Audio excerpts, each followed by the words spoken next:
you're heading to the mountains. What are you guys building? Talk to me about that and how you guys differentiate yourselves.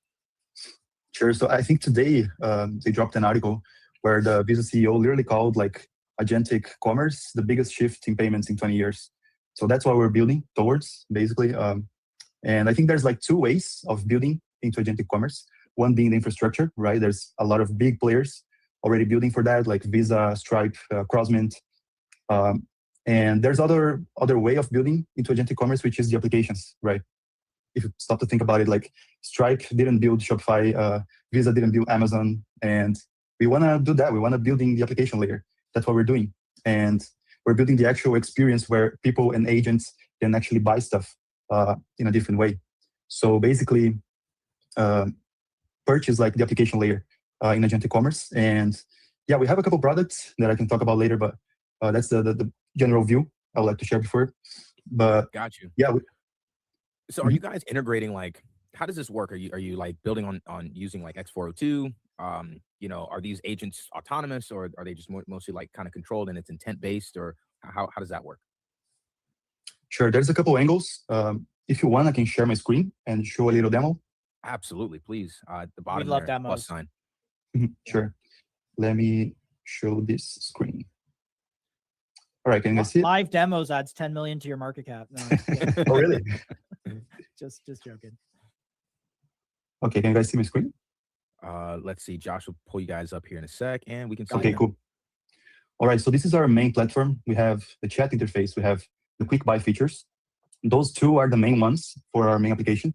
The chat is like you can chat with Perch, describe your intent, and behind the scenes, we compare Amazon and Shopify products. We get their metadata, their descriptions, everything we can find, reviews about the products, and try to match exactly what you need, basically. So we can see like all the products from Shopify stores and Amazon. And then for when you already know what you want, you can just go to quick buy. And here, for example, I want to buy this booster pack.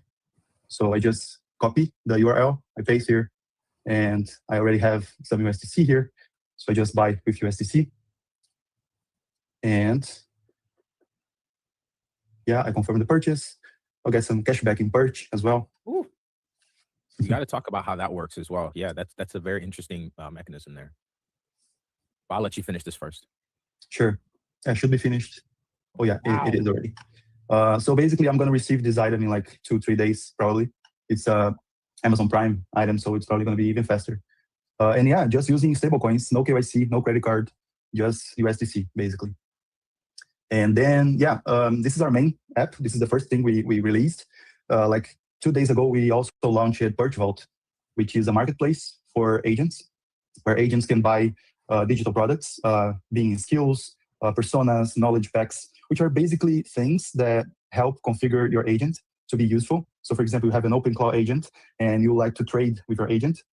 You can just like come here and purchase skills that would help you with that. We just released it, so there's not a lot of items here still, but we are promoting a hackathon this week with 5K in prizes. I'm going to share more details later, but this is basically the marketplace. And then if Thiago wants to talk about it, we also have like the whole X402 services for agents to be able to upgrade themselves mid-task, without needing a human in the loop. So yeah. Yeah, so all of the things that humans can do, we also created a layer for the agents to do. So you can shop, search for stuff, and buy using the X402 APIs. And also the vault that we launched this week also made available. So agents could, when they're in the middle of a task and they realize they can't do something or they don't have the knowledge to do it, they can search into the vault and buy and download a skill or persona or knowledge if they need to. And yeah, once they buy it once, they can download anytime they want. And yep, that's it. Interesting. Yeah. So I have a question. I guess we can pause there. So if I'm getting this correctly, anyone with stable coins can come and like buy like real products like on Amazon or Best Buy for all we care. Yeah, currently it's only Shopify and Amazon, and it's only on the US. We are currently only there, but we plan to expand to Latin America or Europe in the next months. Perfect. Yes. So I guess the question here is like, what's the target user base that you guys are going for? Like who ideally would you want to use this? Yeah, good question. So here's the thing. The same rails we built for agents, they actually serve people that want to buy stuff privately. If you want to shop at Amazon using your stablecoins without actually having an account, at Amazon without KYC, you can actually use the same rails we built for agents, because that's what agents need, right? They can do KYC. So basically, the main people we think about that would be using our products are crypto native people and people that would like to shop privately. And yeah, when it comes to persons, actual people, that would be it, but also agents. So I want to go back to the user experience, just contrasting this versus the traditional purchase flow. So in the traditional purchase flow, I would go to that website, see those trading cards, add to cart, go click checkout, add my address, mailing address, and then add my credit card information and data, click buy, and then it would send me an email saying, okay, you've purchased this thing. What you did in that demo was just, here's a link of what I want. I don't have a credit card. I just have like stable coins in a Perch wallet, I'm assuming. And the agent goes and does all that, right? Is that Exactly. okay? And then what is smart wallet? Smart wallet. So, but at some point, do I not need to put like my address in? Like, how does Perch know where to send the goods? Correct. Yeah. When you create a Perch account, you get a CrossMint smart wallet. So, for example, here you can see I have $122. This is in my smart wallet. I'm not going to click address here because it's going to show my shipping address. But these are all my purchases. And when you create an account, you have to put a shipping address. You don't have to put your shipping address. You can put whatever shipping address. It works for you. A PO box or something. Yeah, exactly. So you just need the email and the shipping address and some USDC, and that's it. Okay. Interesting. And okay. the merchant on their end, do they see like some robotic looking thing, or does it flag any any of their kind of robot or security things that they might have? Like Shopify, I'm sure has like some anti-spam stuff, so merchants aren't getting spoofed. Or does it look like you're actually buying it, the agent's just executing it? Yeah, so I mean, Shopify actually, they really like agents. They have like been releasing a lot of tools for builders to actually make agentic purchases in their stores. So they made it very easy for us. We're also partners with CrossMint, and they help us with that. So yeah, currently we only ship to US. So we are in talks to expand that to Latin America and Europe. Yeah, if you want to expand on that, Thiago, feel free. Yeah, so for example, Shopify, to look for stuff, and my stuff can use UCP. So Shopify enables the UCP to look for products and anything you want. And then for CrossMint, it's the payment provider. So who actually does the merchant record is CrossMint. Okay, got it. And there was a discount or some sort of cashback you had, or some sort of point system. Can you talk about that a little bit more? I think Chill wanted to hear more about that. Oh yeah, sure. So here's the thing. Currently, we have a very simple cashback implemented. But if you guys come to our roadmap, we're working on Perch staking, and we're going to have a tier-based cashback. As much Perch you have staked, the more cashback you will have. So that's coming. But currently, we have a simple cashback in place, but this is going to be an upgrade for the cashback. Got it. And who's paying that? Does the Shopify look at it as a referral and the merchant's paying that? Like, where does the money come from the cash back? Sure. When we launched the token, we made it very clear from day one that we have a huge part of the supply. We have around 35% of the supply, and that's what we are using it for. Right now, it's just a tiny portion of it destinated to cashback, but a lot of it is destinated to future partnerships and scaling the application. We have, if you guys want to talk about tokenomics, we have like 20% designated for our treasury, 15% that is vested, designated to the team, and payment for future developers. We're definitely opening positions soon. So yeah, we have some tokens designated for that. Got it. And is there any, I think where I'm getting at is like affiliate marketing or this referral kind of, you being the last mile of the product journey to purchase. The merchants pay, last mile, I guess, attribution is what they call it. Is that something you guys are exploring? For sure, yeah. There's a lot of possibilities in terms of referral. And yeah, we are definitely exploring that. Currently, we are in talks with some teams. I wouldn't like to say something that it's not official yet, but yeah, it's definitely something we're looking, because it can increase our margins for sure. Yeah, it's a good business. So, and there's some large Web2 companies that are worth tens of millions of dollars that are handling these. Okay, Chill, I don't know if you have a queue that you want to tee up. No, I'm thinking here on I heard the tokenomics, which sounds really good. I guess my question is, what are you guys most excited for right now? So you have this product, you're experimenting with it in the US, you're looking at kind of expanding like what would the ideal future look for you guys, and what's the most exciting thing that you're building out right now that'll help you get there? Sure. Yeah. Okay. Go ahead, Thiago, if you wanna. Yeah. Can complement later. Our main goal is to expand worldwide. So anyone, anywhere in the world can buy anything they want on the internet. Right now, it's only powered by Amazon and Shopify. But yeah, the ideal future and what we really want is enable to buy anything on the internet using Perch. But right now, we are limited to some Rails, but for future, we want to evolve by Mercado Libre, for example, on Latin America, Amazon on Brazil, Shopify on Brazil. Yeah, a bunch of markets to expand to. Yeah, we are from Brazil. We have been in US, but like we cannot Perch here, right? And that's a big thing we're working on. The global expansion, because if you guys, we have like public metrics. If you guys come to Perch dashboard, these are our metrics. Please share these. Let's see. Can you zoom in a touch? For sure. But this is like US only, right? And there's a bunch of people that try to buy like from Canada, from Europe, Latin America, and they can't. And I'm sure once we get to the global release, these numbers are going to go up, But yeah, global expansion is one of the big things. And then after it is possible for users to buy from anywhere, we want to increase our distribution by releasing a mobile application, an easy to use mobile application. Like I'm sure you guys have tried FOMO, right? It's easy to use, like anyone can trade. You have a smart wallet. It doesn't matter which chain you're using. You want to do something similar for buying stuff at Amazon, at Shopify, using our stablecoins, right? Without KYC. So we just want to implement what we have here, so more people can access it. Quick buy, the chat, and yeah, expand globally. Do you guys have like any figures around the number of agents? I don't think I saw that on the dashboard there. Correct me if I'm wrong, but how many agents are using your platform right now? We don't have a number of agents because agents don't have accounts, but we have the number of orders that were initiated by agents, and it's 23. Like we just released some of the X42 services, and yeah, it's going up, but it's a slow start because the creator of the agent has to be in US in order for this to make sense, right? That's why this is a big thing we're working on. Got it. Wow. So you guys are going at a massive industry or a massive sector here, kind of unlocking that for AI agents. I don't think I got the second part. What are you guys like most excited for right now? What's like immediately coming up on the roadmap? Oh, gotcha. Yeah. Let me go to the roadmap.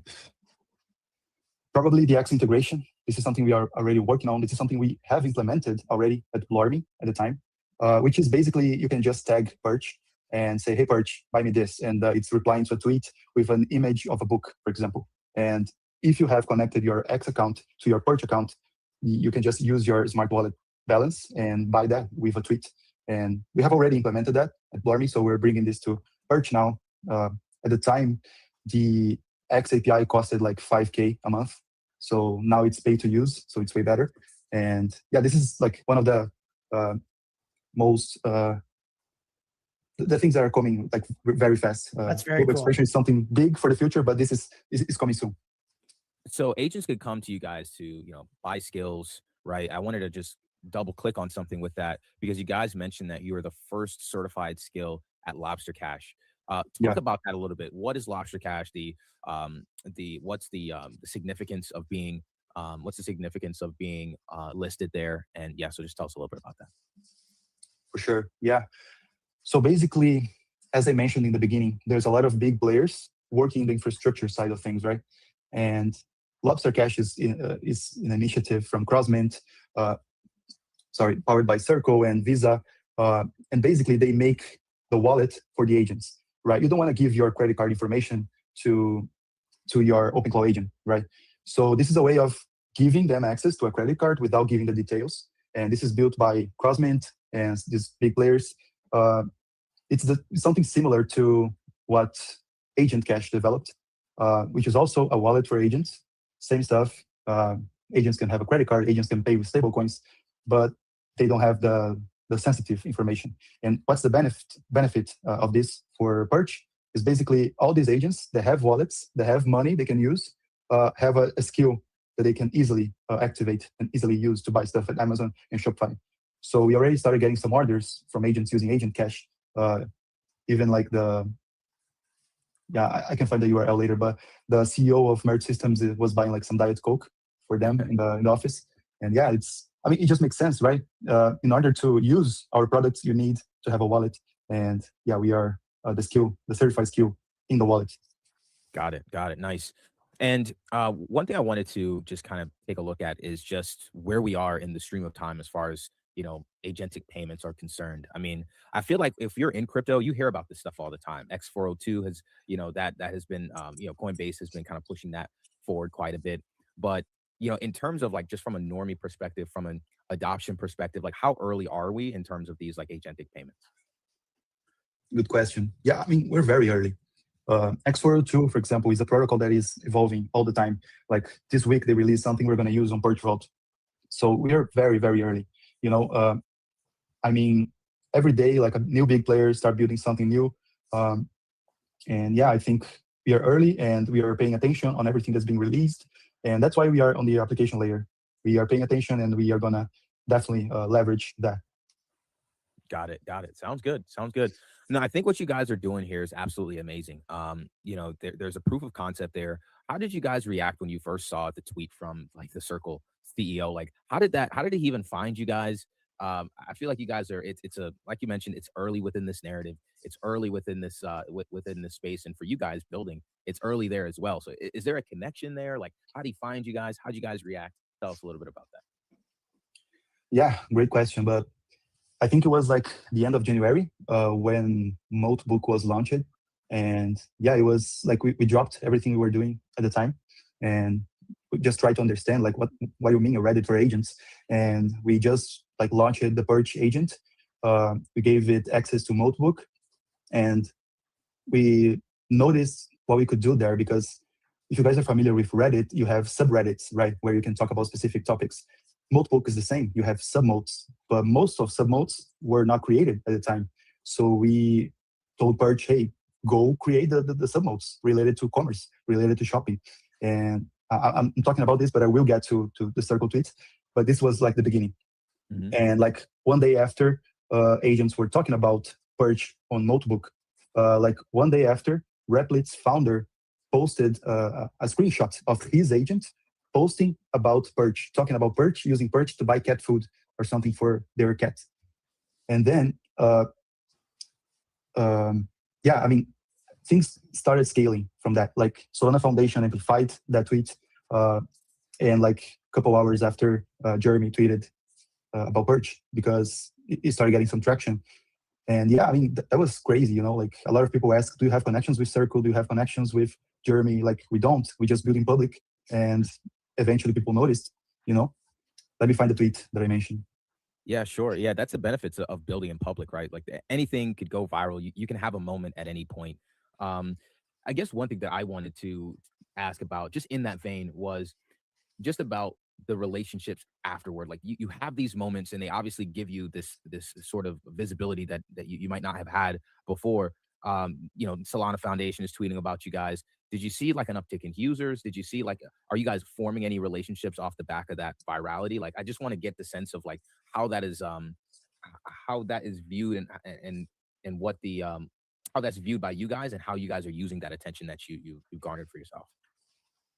For sure. Yeah, that's something that was kind of a surprise for me because we started building Perch at November or October, if I'm not mistaken, last year. And since then, we were like DMing a lot of people, trying to make contact, trying to make partnerships.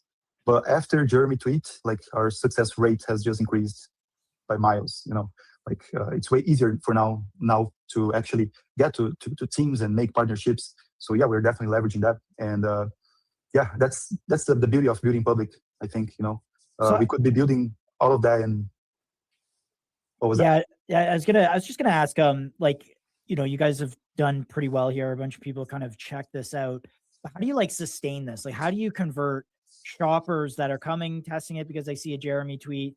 And by the way, Jeremy Lair follows me as well, so I'll retweet this and tag him for my personal, so just so you guys get that amplification. But how do you like turn that into consistent user acquisition that shows up in the numbers kind of day by day, and you're like building it over time, so where the graph is kind of cumulatively increasing up and to the right? Like, have you guys thought about kind of user acquisition and how to kind of keep that going? Yeah, for sure. Unfortunately, everything comes down to global expansion again.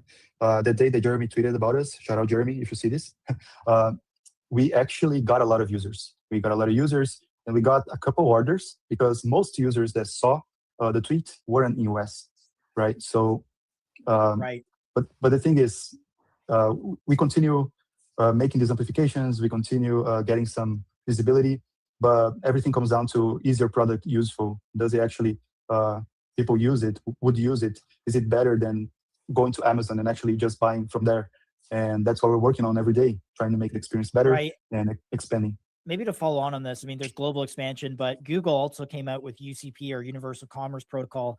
Has that helped kind of make Perch universally usable? Like, right now it's kind of useful in Shopify, but Shopify or Amazon only has a portion of e-commerce. Like, to me, it'd be like, I would love to just tell it I want dish towels, right? And it goes out, sources the best price, sources the best product based on product reviews, buys it, ships it to my house, right? Like, I don't know if we're at that point yet, but can you maybe explain, like, because that seems very utilitarian. Sure. Thiago?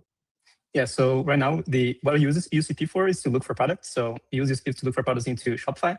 But UCP depends on the stores to actually implement the UCP wrapper, so they can expose their data to UCP and we can see their data. So the main point now is to, because very recent is UCP protocol, and when it launched like in January, I think, and 5 days later, we implemented to look for Shopify items. But what it depends is for the stores to make it available using UCP. So it's a two-way integration. We're early. Right, we're early. I mean, that's a fair answer. Yeah, I guess there's no way for it to kind of like crawl the web page of like Home Depot, for instance, and just like buy something, I guess. Yeah, it's definitely possible, but then we would have to be, we depend on the store that has a website to not have the robot stuff, that TXT that, stops us to do this. It's fair enough. Something that Cloudflare recently started pushing is basically, like, Cloudflare is known for blocking bots in pages, right? But they now are serving MD files for agents. So we're early, but it's happening, and it's happening fast. And soon, like, every store is going to have like an MD file, and it's going to be easily shoppable by agents. And yeah, it's pretty exciting. Yeah, Cloudflare even launched the crawl endpoint, so you can just crawl in the entire website using Cloudflare. It's crazy. Yeah, that is wild, because I think as soon as your metrics start to hockey stick up into the right of like there's retention there and consistent usage, like this gets repriced in a massive way, because I think it's incredibly valuable. So yeah, love what you're building. Here, I don't know how to pronounce your name because it's just too whatever. Damn, I'm sure Dom could pull some good questions to the Perch team. Where is Dom? Today is Dom's day off. The MCG guys would try and take a day because we're streaming 4 hours every day. Dom and I were on for like 5 hours yesterday. Go try and stream and entertain for 5 hours. It's very, very exhausting. But yeah, sure. Chill. I don't know if you had any other questions. I mean, I think we touched on tokenomics, traction and whatnot. Are we missing anything? I think we covered quite a bit. I mean, it seems very straightforward at this point. It's just a matter of scaling. So I'm looking forward to seeing like when you guys, do make that push to go global, because I think outside of the US, there's probably an insane level of demand. I think testing it within the US is a kind of a good case, a good place to kind of just experiment. And then, when you guys are ready, you guys can expand globally. But I'm looking forward to that. And yeah, I think I'm good. We covered quite a bit here today. I mean, is there anything that we left out that you guys would like to kind of talk a little bit about? I think that was it, guys. The short, midterm, I think it was covered. Since you are in the landing page there, if you scroll down a bit, there's also a couple other features that we have in the backlog. A little more. I love your branding, by the way. It's really nice. Thank you. Yeah, book hotels up there. Book hotels and book flights. This is something that it's very much possible now. And nice. Yeah, Crossmint allow us to do that, and we're pushing it.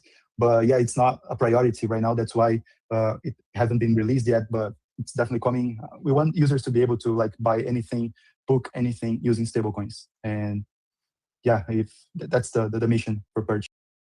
Children are turned into mindless vassals who now they look up to some twit instead of looking up to Thomas Jefferson or looking up to Nikola Tesla or looking up to Magellan. I mean, kids, Magellan's a lot cooler than Justin Bieber. He circumnavigated one ship the entire planet.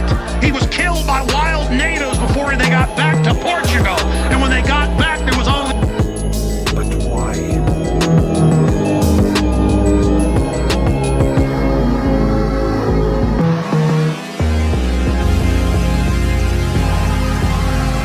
$22 million in 3 fucking hours! There is no nobility in poverty. I have been a rich man and I have been a poor man, and I choose rich every fucking time.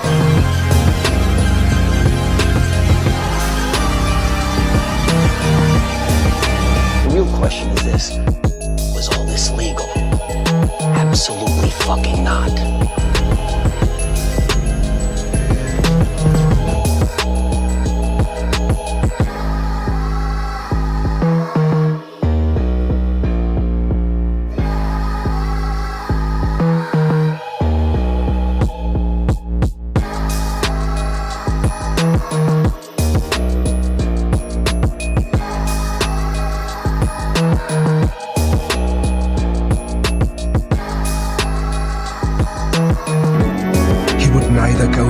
The feeding grounds at the edge of the ice, nor return to the colony. Shortly afterwards, we saw him heading straight towards the mountains, some 70 kilometers away. Dr. Ainley explained that even if he caught him and brought him back to the colony, he would immediately head right back for the mountains. Why? What's your dream? To go away. To go away. That's great. Do you guys want to drink? I don't understand why everybody has to be so judgmental. I understand why mom's judgmental. I think it's because she cares, partially. I think it's also partially because everyone else is looking at her like, hey, Cody's just a bum. Cody's this, Cody's that, Cody's this. Cody's me, bro. Let me be me.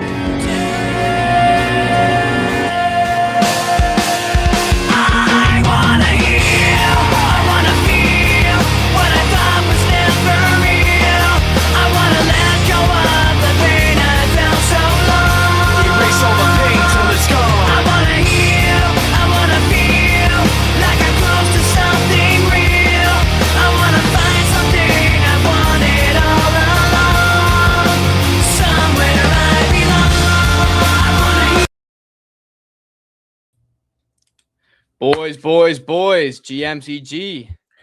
GMCG. What up? What up? How's everyone? Markets. I'm back. I was off yesterday. The boys held it down. Man, great. The homie was golfing, huh? How was golf? It was nice. Shot +7 on a scramble. It was solid. You know, the course is, if you guys are in Florida, Central Florida area, or Florida at all, you know it's been raining over the weekend. It's actually been really cold as well. So we got a ton of rain, but the course was peak condition. Grass was perfect. So really easy to hit out of and nice. But yeah, great day, dude. I was like so glad I could get out there and take advantage of the beautiful day. So but it's been a little chilly down here. But I'm feeling great, man. I'm feeling pumped for this stream. Yesterday, it seemed like we got a flood of shot 90. There we go. Three putts all day. Yeah, Josh is right. No, but I'm back today. Had a bad hair day yesterday, so I couldn't come on stream. No, I saw Crypto Jones said something like that. So that's actually what happened. I'm actually lying about golf. My hair was just off, so I couldn't. It's actually off today too. We're gonna have to work on that. But nonetheless, chill. Long-winded, but it was good. We had a flood of news yesterday, it seemed like, from the SEC, from just all sorts of institutions moving on-chain. I thought that was incredible to see. So you guys covered. I'm not sure exactly what you covered. Again, was out golfing and kind of missed most of the stream, unfortunately. So maybe what did I miss there? Honestly, yesterday was cool. We had the Perks team on.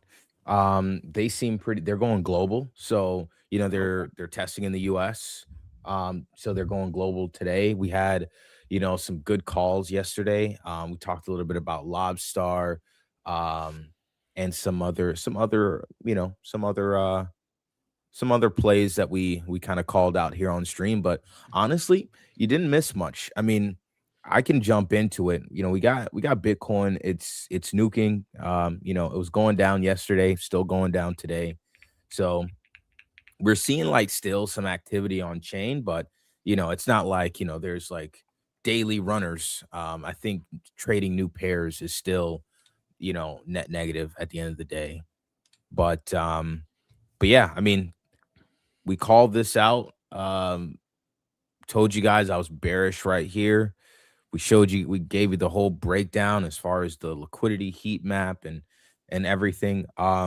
Only thing that I'm paying attention to now as I'm looking at Bitcoin again, I'm downside targets, and ultimately the green box, right? Like those are the three downside targets that I have right now. But as we go and we hit those levels, what I'm going to pay attention to is a few things. I want to see, I'm sure at some point Bitcoin is going to bounce, right? It's going to look like it's going to hold up off one of these levels. So I'm expecting ultimately we go back down to 60K, if not sub 60K, if that's even briefly. On the way down, looking for bounces, seeing how that affects on chain, looking to see what on chain tokens are doing well, what narratives are doing well. And I also want to see how majors are holding up, right? Like Solana, I want to see how that holds up. Very, very interested in Solana here, interested in Ethereum as well. Looks like my trading view is lagging just a smidge. Let me just refresh real quick. There we go. So yeah, interested in Ethereum, seeing how that holds up. Interested in Solana, seeing how that holds up. Solana, we told you guys, is kind of nervous. It's coming up against this red line. It's rejected every time it's touched it in the last like 6 to 8 months, however long it's been. So very nervous. Look how compressed that price action has been on Solana. I mean, yeah, I understand it's coming off of like major volatile candles, so like it makes everything look smaller, but look how compressed that price action is. Yeah, actually, let me like zoom in because that's of all of between Bitcoin, ETH, and Solana, I am in the order of how bullish I am, Solana, ETH, Bitcoin. Like I like Solana here. And if we look at the 8-hour, like, yeah, this thing is like super tight range here. Super tight range. And it's just maybe we see the bottom of this range again. But I am expecting for Solana to ultimately outperform. And I think last week when we were on Stream Dom, we took a look at Sol BTC as well, and we saw that it's indicating that it'll outperform here. So very interested in Solana, and as a result, the trenches. ZEC is coming back down to a really nice level here. Tau as well kind of broke back through the trend line, but I'm interested in hype here on Hype what starting to pull pullback back might be the entry we've been looking for. Again, lower 30, sub 35 range. I think at this point is probably your like start DCA point. I mean, we'll get can into we some more news talk on a that little later. bit about hype? I mean, I know they recently did the partnership, and I want to say Josh might have tweeted out about this if I'm not So mistaken. let's cover this. I was going to do some separate news segments, but we'll just get into it since we're talking about hype here. And I'll pull this up. So guys, if you didn't see yesterday, we got some interesting news again, like on top of a lot of stuff we were getting. It just seems like the institutions, some clarity, some more like clarity on that level came in yesterday. So interesting day, I would say, despite being a pretty bad day in the market. But look at this. Okay, so Trade XYZ, S&P Dow Jones indices are and Trade XYZ have joined forces to launch the first official S&P 500 perpetual contract available exclusively on Hyperliquid. Now understand what's going on here. The S&P and the Dow Jones indices have joined forces with Trade XYZ to offer both the S&P and the Dow Jones on Hyperliquid. Again, we're seeing Hyperliquid continue to eat slowly this traditional finance. It's incredible. And we saw it happen with gold. We saw it happen with silver. We saw it happen with oil. And it's taking meaningful chunks out of this market, and meaningful trading volume and open interest is going towards Hyperliquid. And people see this. The S&P and the Dow Jones sees this. Now the NASDAQ sees this. Everyone's seeing it. For 69 years, the S&P 500 has been a defining reference point for global finance. Until now, access to that benchmark has been shaped by market hours, intermediaries, and geography. Okay. Today that changes. The S&P 500 perp is now available 24/7, 365, anchored by the official index data required for deep liquidity and institutional confidence at scale. And so what's interesting about this too is I don't think this is an oracle, this isn't an oracle moving prices because the markets are closed. This is purely dictating the price of the S&P 500 through market participation, right? Retail, institutions, people buying and selling through hyperliquid. Very interesting. SPDJI helped define modern indexing. They are stewards of the iconic benchmark that standards against which portfolios across the globe are measured. We are honored to bring that legacy on chain. Incredible. Look at this tweet from Josh. We have more information on what that actually looks like and the meaningful figures. The first 24 hours of the SPY numbers are in on hyperliquid. Nearly 100 million in volume and 50 million in open interest, right? That's pretty incredible. Nearly 50 million in open interest in the first day. And again, like this happened on a weekday. I feel like this number ticks up on the weekend a little bit as people hear, wait a minute, I can now trade the SPY. I can now trade the market on the weekend. So yeah, I mean, this is just crazy stuff to see. Further on that note of institutions coming in, and chill, butt in whenever you want here.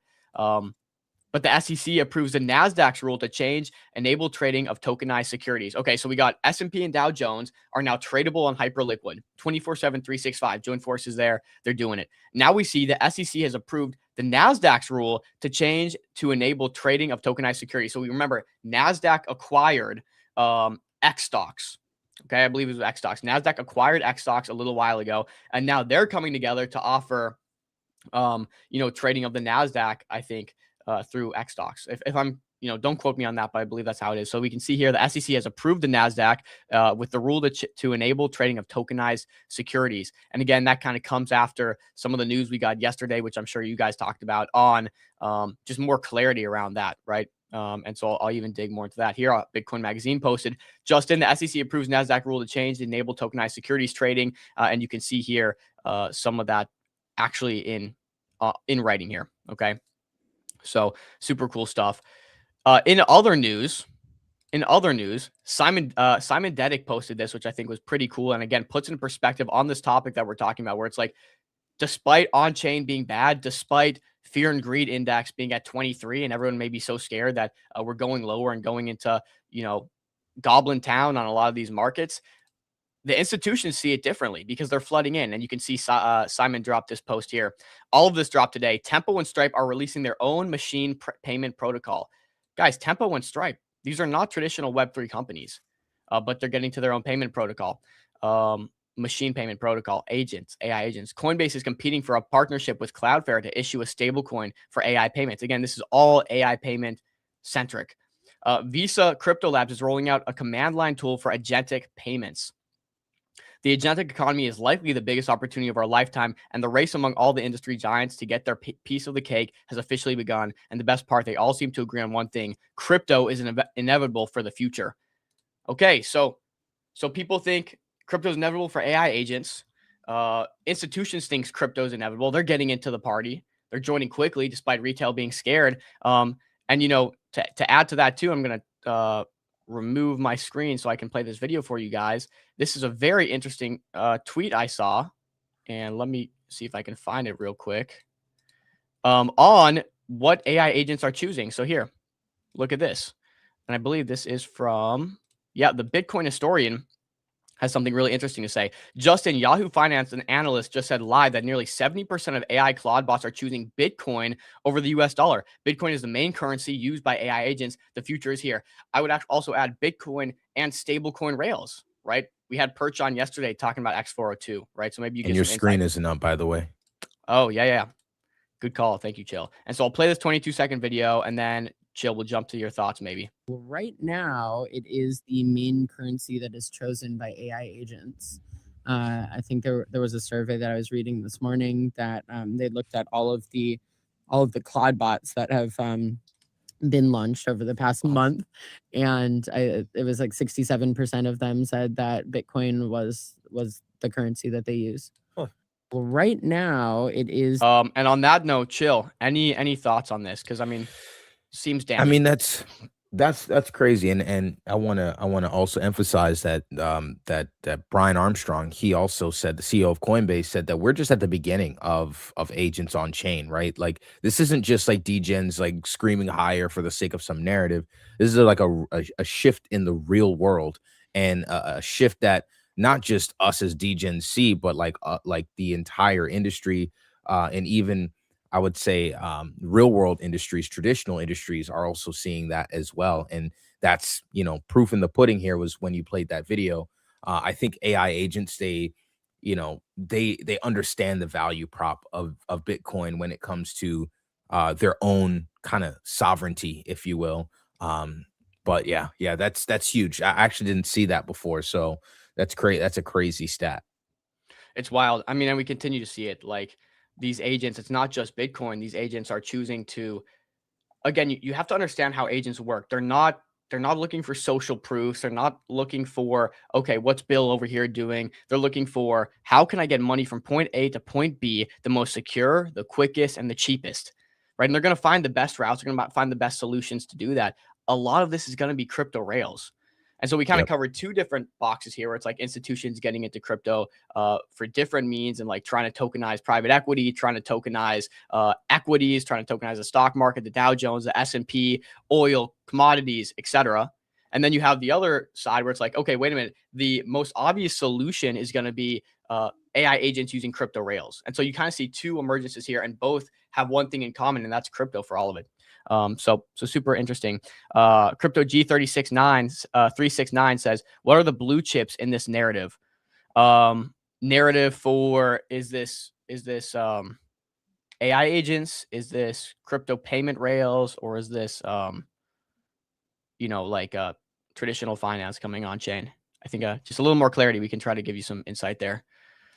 But crazy stuff. Chill. If you have any more TA to go through, feel free. Actually, I wanted to go through this here. Let And we will me definitely circle share back to your this. question, Crypto G369. What are the blue chips in this narrative? Yeah. He said AI agents on rails. I think AI agents on rails. It's tough I to think the call the blue obvious chips right ones. now. Yeah, I think there are some obvious, like some would say, like a Kelly Claude, a Felix, a Juno. Some would point to Lobstar. Ultimately, though, I think it's way too early in the narrative to really see what the blue chips would be, and I'll tell you the reason why.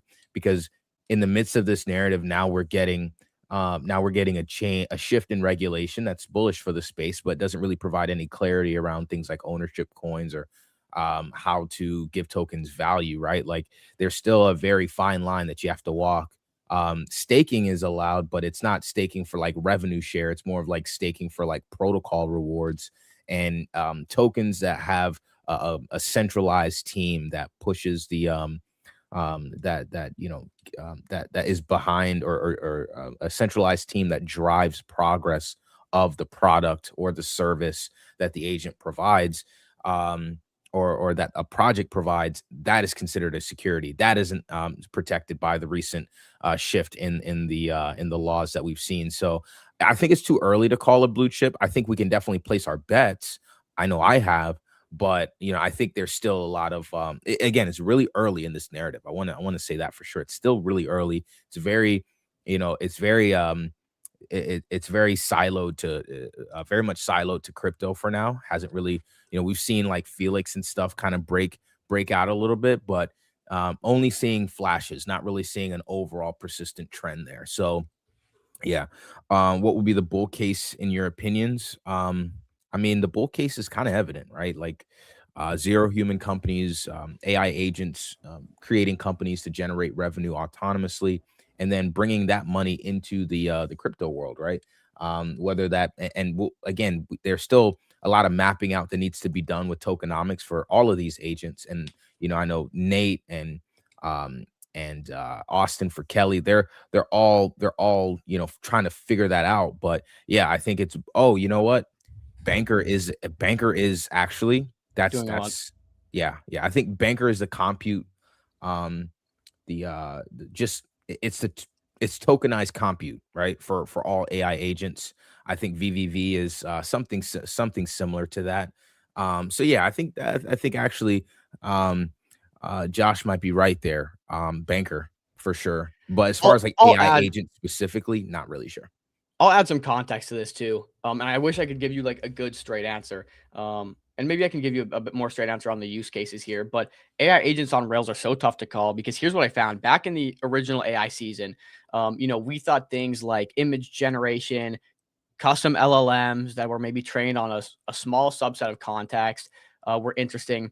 The thing is, AI is advancing so fast. It's like what's really cool one week or a month ago is typically not as revolutionary and cool a month later. And so it's really tough to make these long-term bets. So you almost have to generalize and kind of go for the leader rather than a high beta to the leader or anything. So it's really tough to say. I would also just like add now is in AI specifically, you cannot put more than ever. You can't put all your chips in one basket, right? We talk about this all the time in crypto, in life. You have to be diversified. In AI specifically, you have to be diversified because something can change so quickly. But you're right. I think you have to generalize it a little bit. What are the biggest use cases in your opinions? I mean, X402 and agent-to-agent payment is obviously a really big one. If you want to look forward and think where's the ball headed in terms of like the agentic economy, I think you got to kind of put that in that group. So agentic payments, and again, don't really have the answer. Just got to watch that development there. So yeah.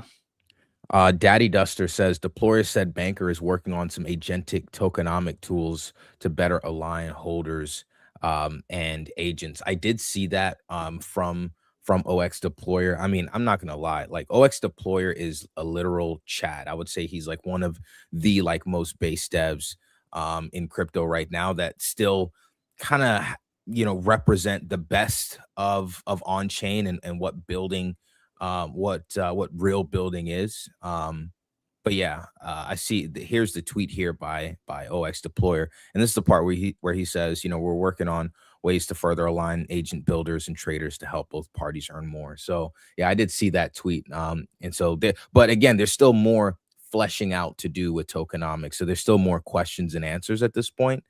But I think it's still, still bullish the narrative. It just means more growth, more upside for what's to come. So crypto G369, hopefully you got something from all of that.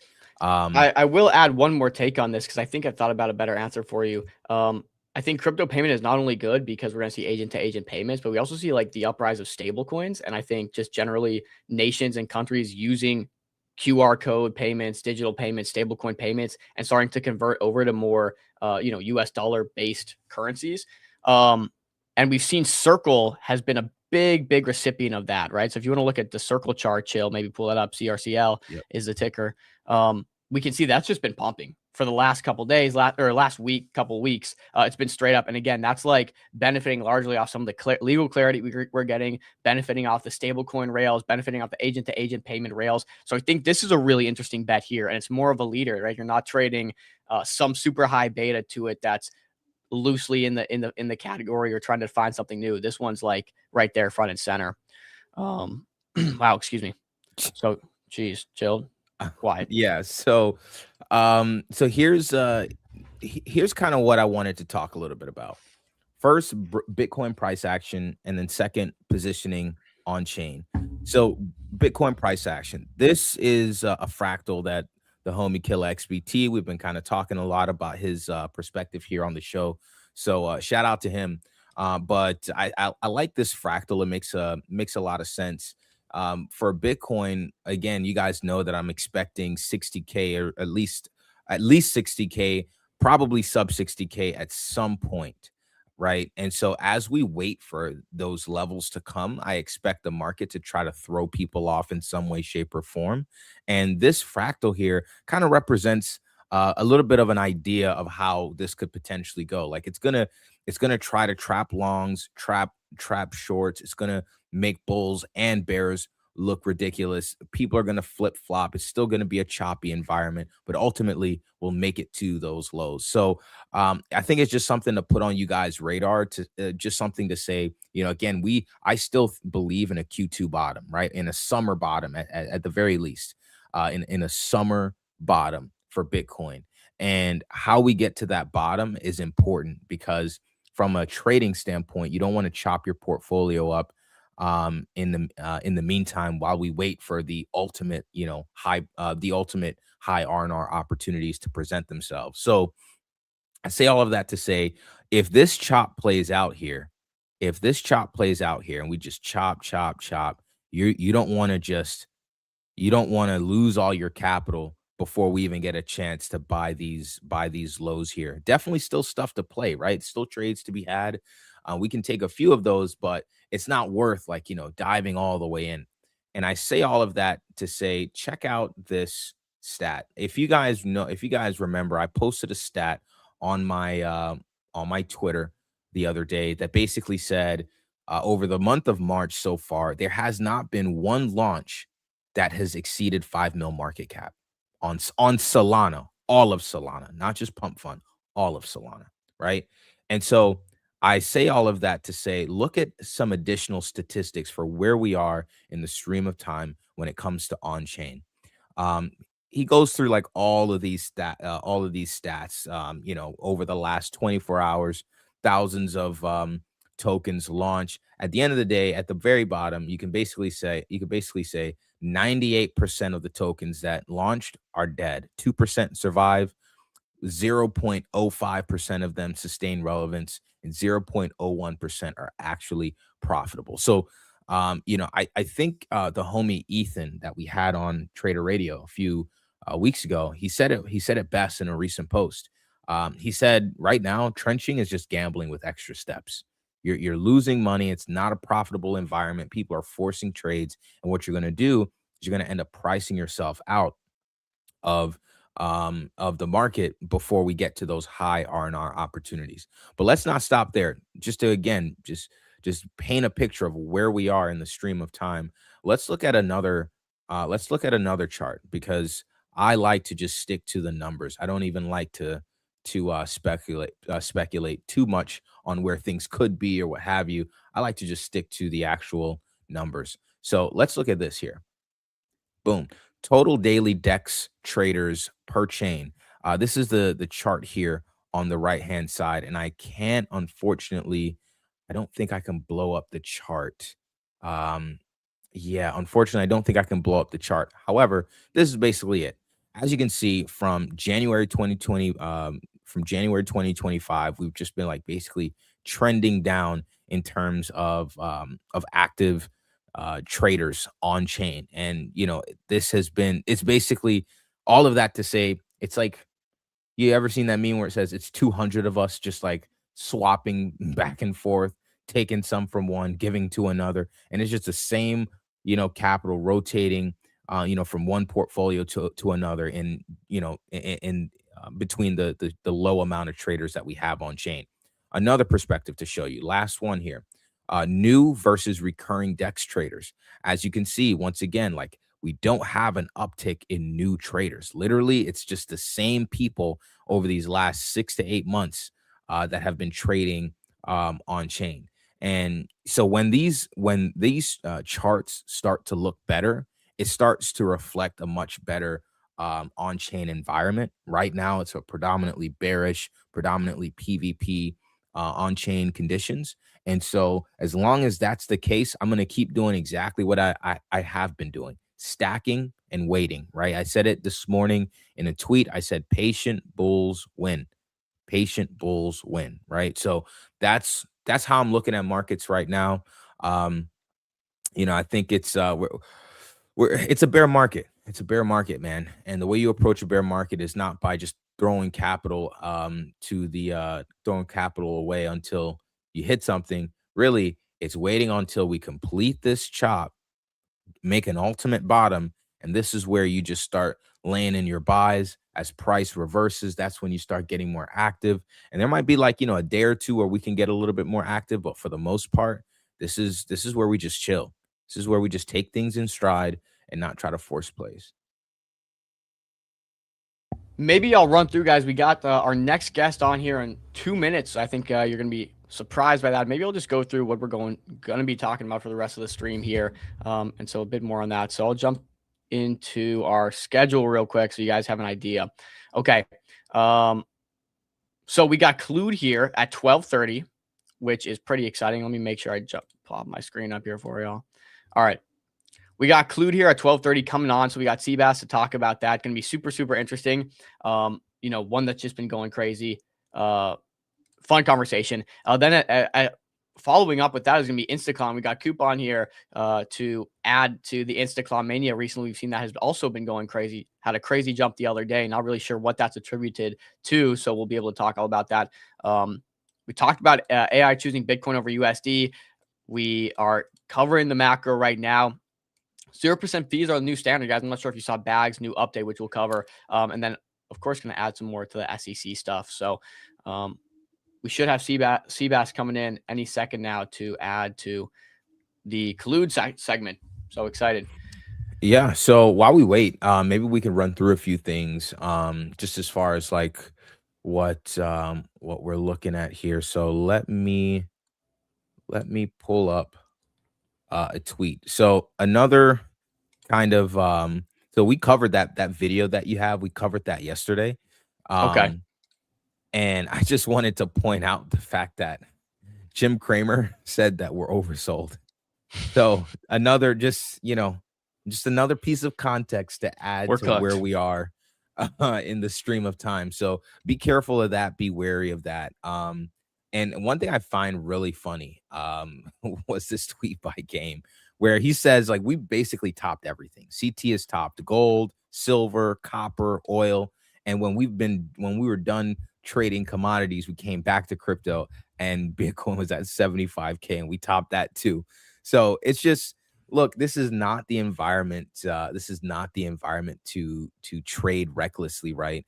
But it is time to realize kind of where we are in the stream of time. I saw this video here, and I don't need to play the volume, but we talked a little bit about how kind of Gen Z has been kind of turning to gambling as a way to get ahead financially.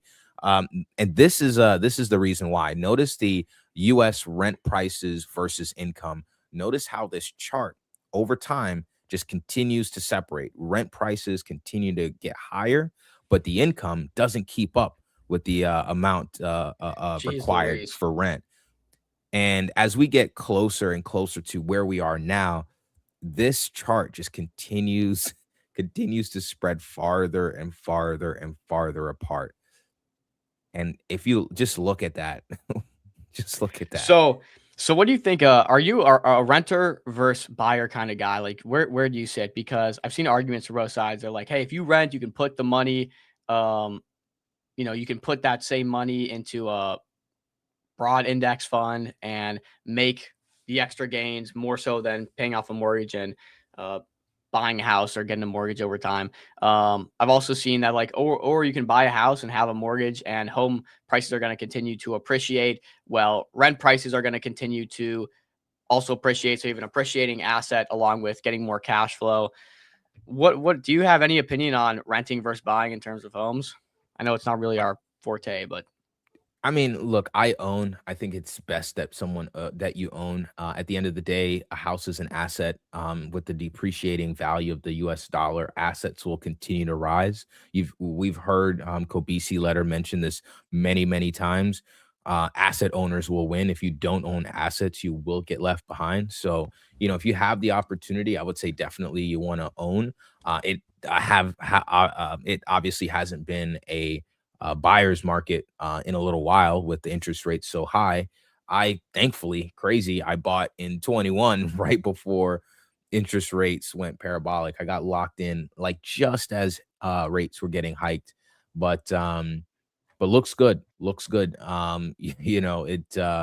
It feels good to own a home, but it is an asset, an asset that you can hold on to that will appreciate against the US dollar.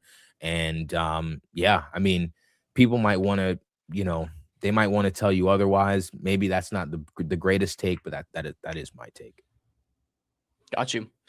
Okay, well, I think Seb is ready here. I'm not sure. I don't see him backstage, but he says he's good to go. Nonetheless, we could talk about Clued. Do you have any insight on Clued we could get some context with, or maybe pull up the Clued chart to start off? Yeah, let's pull up the Clued chart real quick.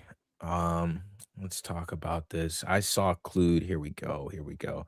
So we talked about Clued, I believe it was yesterday or the day before. But we first saw it last week, and it was just like just grinding up, just going like higher, going higher, going higher. And I mentioned, kind of charted this up, kind of looked at a buy zone that I felt was was good from a technical standpoint. But as far as Clued is concerned, the thing that I heard about Clued was like, I believe it was like sovereign memory, Yeah. if I'm not mistaken. So that's like the kind of couple words of a summary that I got, but I know many people are bullish. I see a lot of people have been kind of more vocal about it.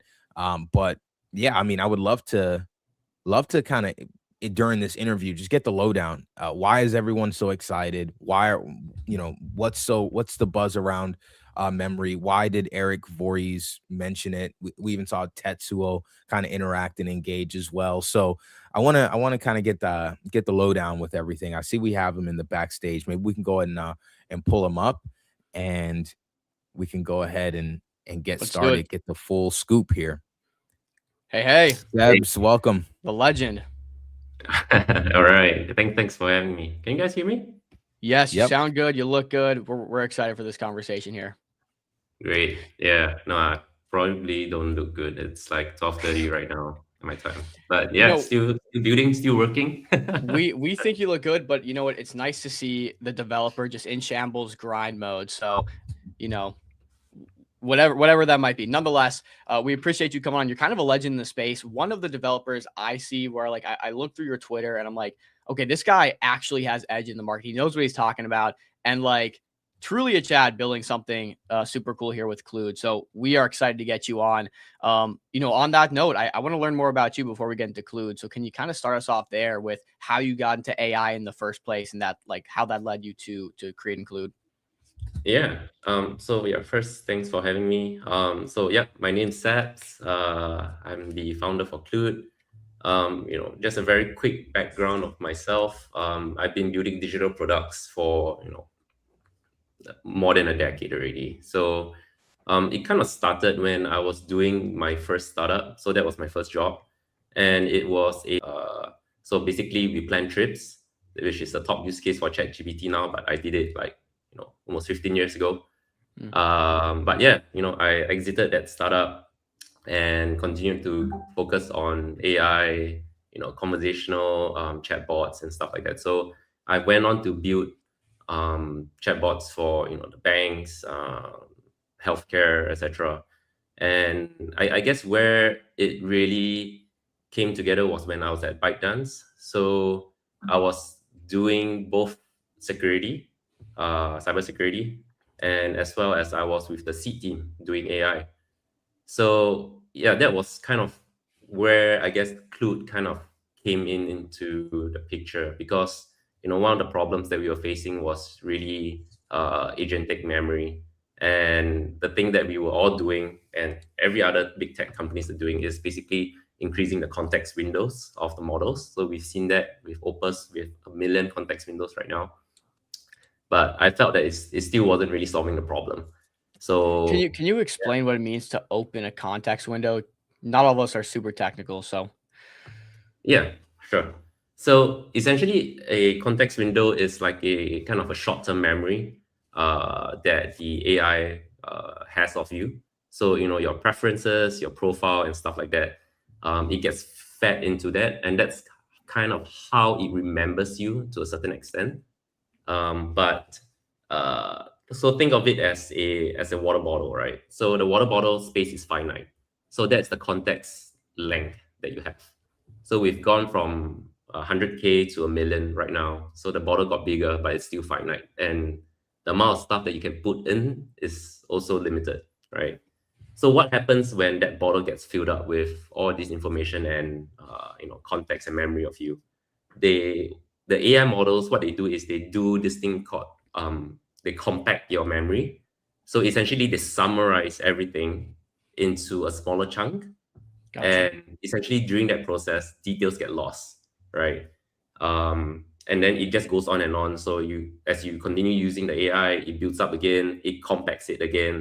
And then So things that were compacted gets compacted again.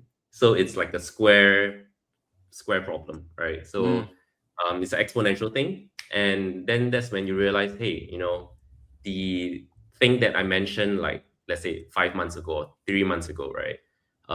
The agent kind of lost a little bit of that context, of that remembrance of what you said. And I'm pretty sure most of us have encountered that, the agent kind of forgot everything.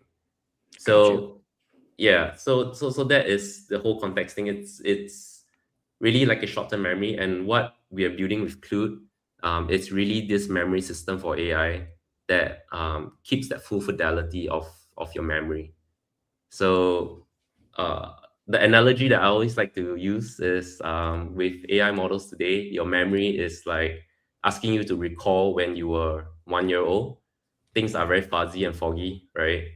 But with Clued, if you were to recall things when you were 1 year old, you retain that full fidelity image, and awareness of basically what happened during then. That's a fantastic explanation. And when you put it like that, it makes sense why there needs to be something like Clued, especially as we just advance and AI becomes much more intertwined in the world that we live in. Like, how does Clued do that from a technical side? What are you guys doing to allow Clued to have? I'm assuming you're going to go on and say Clued allows you to have just larger context memory windows, and it can remember all the stuff. Like, how do you guys achieve that? And maybe correct me if I'm wrong on that. Yeah, sure. So we store the memory firstly, and we actually run through a couple of layers. So I won't go into too detail because it might be a little bit too technical, but essentially we segment your memories into a couple of categories. So we have, pardon the language, but episodic, semantic, procedural, self-model, etc. So essentially, it groups them into things that you encounter every day. We score and we weigh them to a certain degree of importance. We link them as well, which is what I call memory ancestry, but I can talk about that later. And we essentially we link all of them together. And one of the things that we do is we introduce this thing called a decay. So we built this whole layer modeled after the human brain, essentially. So I'm not a neuroscience expert, but I actually, because of Clued, I went to read up and then tried to understand a little bit better. But the human brain is programmed to forget things. It's natural. If you have bad memory, it's not because something bad, but because the brain is actually just filtering out noise so that you keep, or rather you remember things that are important. Because if you're going to remember every single tiny detail in your entire life, I think you'll probably just go a little bit crazy over there. So what we do is, we decay the stuff that are deemed not important, but we keep the ones that are important. And then what we do is we actually link them up, which is what I call like a memory ancestry. So you can actually kind of trace why, using an agent as an example, why your agent made a certain decision. So every memory links back to what it caused it. You can think of it as a kind of a Git versioning problem for AI decisions, essentially. So I guess my first thought here is like, why aren't the big AI labs doing this? You have this idea that everyone knows it's an issue, right? Like, why are you doing something that they can't? Or explain that to me. So firstly, if they want to, they definitely could. If tomorrow OpenAI decides to go all in on this, then I'm pretty sure they will make much further improvements than what I've done. But I actually just published an article, I think a couple of days ago, and this is my thesis, right? Is that I feel it's purely profit driven, because with going back to the context window again, right? How AI models or the tech companies, they charge you today is through tokens. So the more tokens you use, the more expensive it's going to be, right? So say your agent has like 500 conversations, and that is approximately, let's say, 200,000 tokens worth. So when you are asking your AI agent or your model a particular question that is buried in that 500 conversations, you actually have to send all of that 200,000 tokens into the AI model. And using GPT-4 prices, for example, that equates to about $6 to $12 per call. But the thing is, all that 200,000, or rather that 500 memories, right? Not all of them are actually relevant, right? I could have memories about, me liking, dark mode. I like anime, for example, but I'm asking something about, trading strategies, right? So the thing with Clued is that we do the work before it hits the model. We search through your memories, and going back to what I mentioned about memory ancestry and scoring the weightage, we actually find the 10 to 20 nodes that are actually the most relevant, and we just inject those. So from a cost efficiency perspective, instead of sending all 200,000 tokens to the AI model to process, Clued actually does the filtering for you and send maybe, let's say, 2,000 tokens. So that's like almost 100 times lesser. And that's, I calculated that's like less than, or rather about a cent per query, compared to $6 to $12 if you're using GPT. So how does this work? Do you plug Clued into your LLM and it does this for you automatically, or like what's the flow look like with that? Yeah, so it's basically an infrastructure layer. So today you can install Clued via going to be technical again, but via npm install, or essentially if you have an OpenClaw agent, right, you can just point them to the Clues website and get the agent to install it by itself. So then Clued will be sitting as a layer on top of, between your bot or your agent and the AI model or the LLM model. And Clued will basically help you to do the filtering. And at the same time, as data gets transferred through and fro, Clued is that filter, and we actually capture all those memories. Another thing that we do as well is that we actually hash the memories and store these hashes on Solana chain as verifiable proof. So the reason why we do that is because I strongly believe that with knowledge, there is going to be a demand coming up where people want to verify whether your knowledge is legit, how you get this knowledge, and why you made certain decisions, for example. So, going back to a trading setup, for example, like you want to know why your agent made this trade, right? And you can actually search it up on the chain itself, that it's tamper proof on, the agent made this decision because of this, because of that, because of etc etc etc. So yeah. That's this is fascinating stuff, and I'm really fascinated, I think, specifically how you've modeled this off of like the human brain. I've seen projects try to do this, but I'm like going through the website and it's all like your brain does this, your brain does that. Like, what was the idea behind, hey, let's just take the human brain and try to model an AI system off of that? Yeah, I mean, today the human brain is probably the most complex, sophisticated, thinking machine out there, right? So even with all the advances in AI and stuff like that, I still feel that nothing comes kind of close. Debatable. Some people might disagree.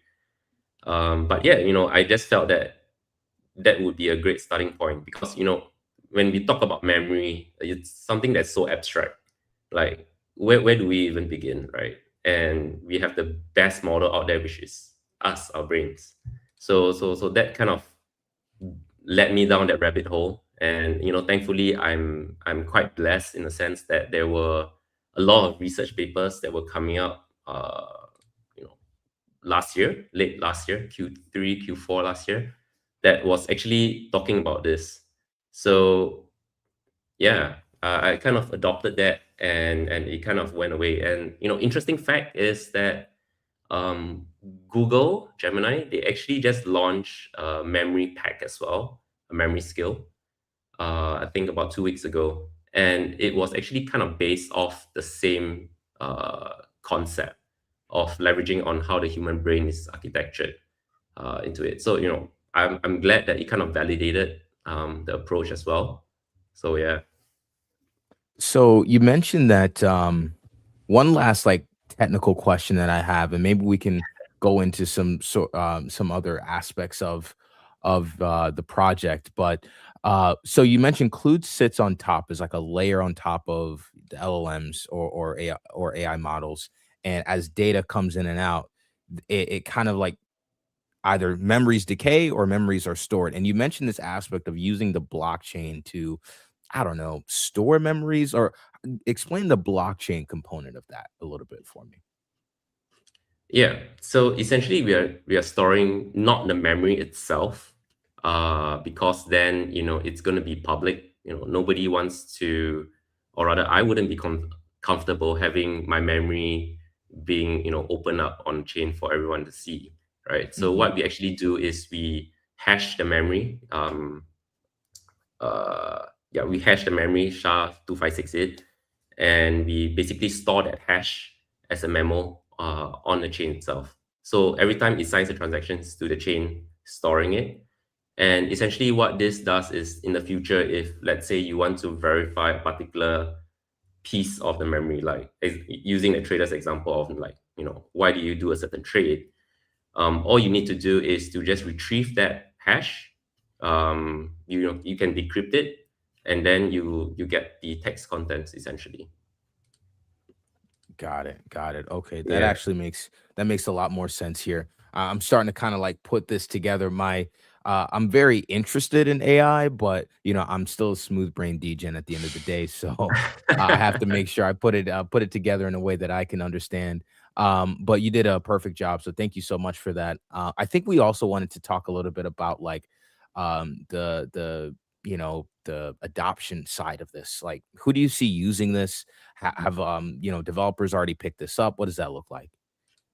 Yeah, so we had over 5,000 downloads since I went live. So I started building Clued, or started designing Clued back in August, September of last year. Started building behind the scenes, and only went so-called live on X only in January. So in January itself, we already crossed 5,000 downloads. We have about 500, and last count is 560 active users that's actually using it right now. Majority of the cases are actually in trading. So it's quite interesting, and I just wanted to share. Someone's actually using it for poly market trading. So Nice. how it works is that, and this is also another topic. I'm sorry, I could get a little bit excited, but No, please. yeah, with memory, with memory, we are actually enabling our agents to learn, right?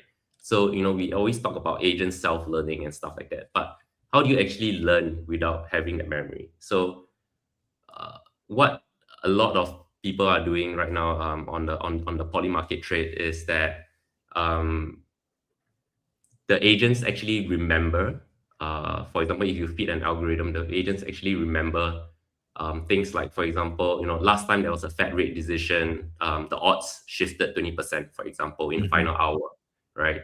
Or every time a certain journalist tweets about an election, the market overreacts by 5%. The example again, and it corrects within 30 minutes. So, we can actually take that, and we actually reinforce the algorithm that you put in through memory. So the agent doesn't actually just run through an algorithm and it's static, right? It refines the algorithm based on what actually happened, and it remembers what signals were noise and which ones, I guess, printed, right? So which markets behave like the previous one, which patterns held, etc. So yeah, and this kind of brings me to another point as well, which is an area that we are going to be looking at as well. Is essentially a knowledge marketplace. So think of it as a global library. So agents can actually share their memory, share their knowledge. And when we say this, it's not just a skill. So you actually share the experience, the mistakes that you've learned, that you committed, and how you tweaked and adjusted it into a more, I guess, cohesive kind of a memory pack or skill pack, right? So, your agent figure out something about how sports market behave. You can actually sell that, you can trade that, and we are going to be using Clued as a token for that. Very nice. I guess that's another. So that's one kind of utility. Like, tell us a little bit more about like any other kind of economics that you might have around the token itself. Yeah. So besides the trading on the marketplace, right now we are, and I'm still trying to iron out the tokenomics piece. I'm not a tokenomics expert, but we are going to be using Clued as well as the currency to store your memory, to retrieve a memory as well. And essentially it becomes like the knowledge/memory currency in that sense. Interesting. Yeah. So I want to pop in here and ask about this because I see a lot of tweets talking about your benchmark numbers and how you like drastically can improve some of these. Again, smooth brain, non-technical guys. If you're talking to that cohort of people here, like explain some of these benchmarks and how Clued is greatly improving these models. Yeah. So 2 key benchmarks. One is your hallucination, and another is your retrieval accuracy. So I'll just quickly share about the hallucination part. So hallucination, for those who might not be too familiar, is when your AI agents actually cook up something that is non-existent because it's forced to give a response to you. So just to give you an example, the other day I was installing another OpenClaw agent. I'm installing a ton of them. And I asked the agent to install Clued, right? So it went to the site and it actually said that Clued was a AI legal assistant, essentially. Okay. And I was like, where did that come from? And it even has like, for monthly price subscription, it's $30 and stuff like that. So it basically hallucinated a whole story, Just a made it whole up. product. Yeah, it just made it up. Yeah, exactly. Because it couldn't find the exact information that it wanted to. So with Clued, and this is a double-edged sword, we made it so that if there's a certain confidence level that it's not sure, it would just say, I don't know, or I can't find it, rather than try to cook up a story. So the downside to that is that there's this other metric that we call the omission rate, where the agents just say that, like, I don't know, I can't get the answer for you. So our omission rate is higher than I would say. I would say it's actually at the mid tier. So it's at about 30%. The average is around 27%. So we aren't too bad, but our hallucination rate is actually 2%. So to put that into comparison, the next best solution out there is at 15%. Wow. So Wow. yeah, if you scale this up to hundreds and thousands of memories, especially you're doing high stakes stuff like trading and stuff like that, you wouldn't want your agent to hallucinate certain market actions or events that hasn't happened. Of course. And that kind of influence the strategy and algorithm, right? So yeah, we rather the agents say that they do not know than cook something up and affect that. So that's that. And on the retrieval accuracy piece, we are actually in the top 1 percentile. We are 88% retrieval accuracy. So this is something that I think it can still be improved. The first spot, it's actually at 96%. So there's still probably some way to go there. But every time when we improve something else has to give. So we are trying to find that sweet spot. But right now, based on benchmark for like I guess half a year project, I would say that we are placed right at the top end of solutions out there right now. So you guys are doing, so Just correct me if I'm wrong here. When you talk about retrieval, the retrieval benchmarks, retrieval is like fetching data, Yep, fetching the data. and you guys are in the top 1% as far as your Yep. benchmarks versus all AI models. Yeah, exactly. And Wow. another point to add to that is that if you recall the part about how we do the retrieval as compared to other people doing the retrieval, we do it at 88% retrieval accuracy at a tenth of their cost, because we are able to do the filtering and pulling out whatever that's the most relevant and then querying through it, rather than searching all 200,000 tokens like I mentioned in the example through that. So we are doing it at like a cent versus up to $12 if you're using GPT-4. This is crazy. I love seeing the benchmarks because it gives you a real way to measure this stuff, and it's impressive Yeah. what you've done in half a year. So congratulations. You should pat yourself on the back for that. I think the question everybody's asking, and this is like a big blue ocean market. What's the TAM on this AI market? What's the TAM on something that you're working on here, or what you're working on here, and like how are you guys gonna capture that in a meaningful way? Yeah, so the addressable market right now, it's in, if I get my numbers correct, in 2025 it was 9 billion, but it's targeted, or no, sorry, it's 6 billion.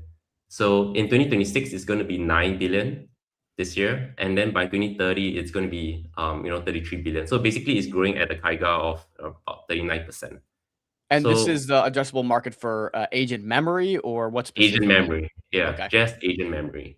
So this is something that is, I've also talked about this quite a lot on how it's really underserved, because most of the, I would say 99% of the funds that the big tech is putting in is to make their models more intelligent, making it faster. But if you look at the fundings from the memory players last year, it's like less than 100 million. So it's like it's less than a rounding error in the total, in the overall sum of the game.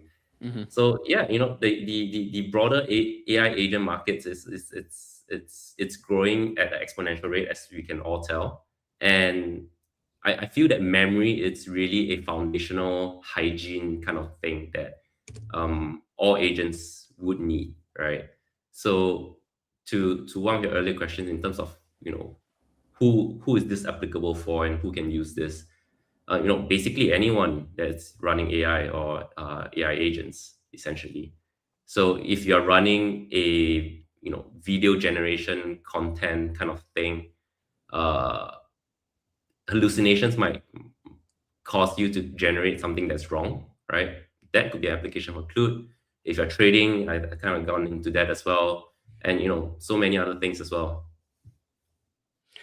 Very interesting stuff. Can you talk us through a bit of the tech stack here?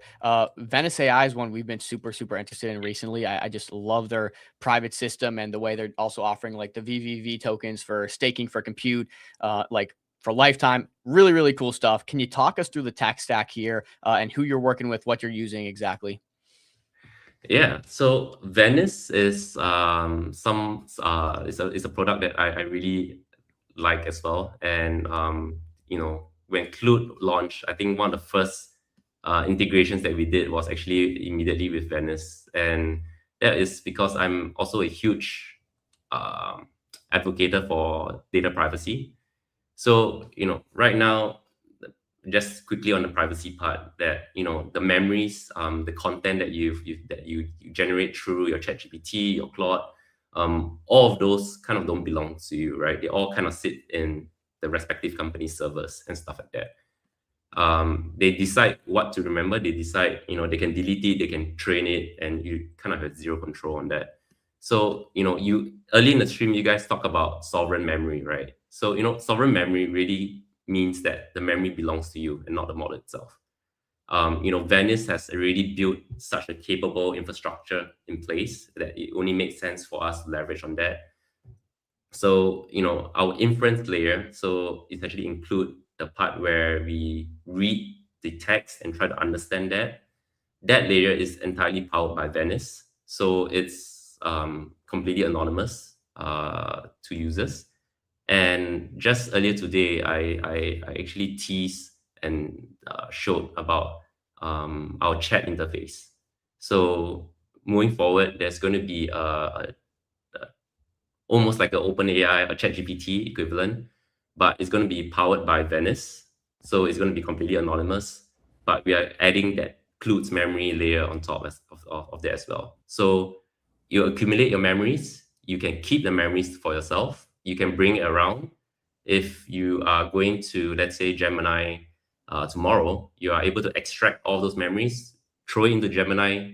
You don't need to retrain it or teach it your preferences again. It will instantly remember and know whatever context that you have previously that you did with Glue. This is really interesting because I think one of the biggest factors for sticking with a specific LLM is just having to transfer all that memory. And so you have like, these metrics on switching costs, right? What does it actually cost to switch from model to model? Because we know they're evolving so quick, and maybe Claude Code's great one day and Codex is the best option the next, right? And so switching costs kind of becomes the moat there. How can I keep users on our platform, even if it's slightly lacking compared to the others?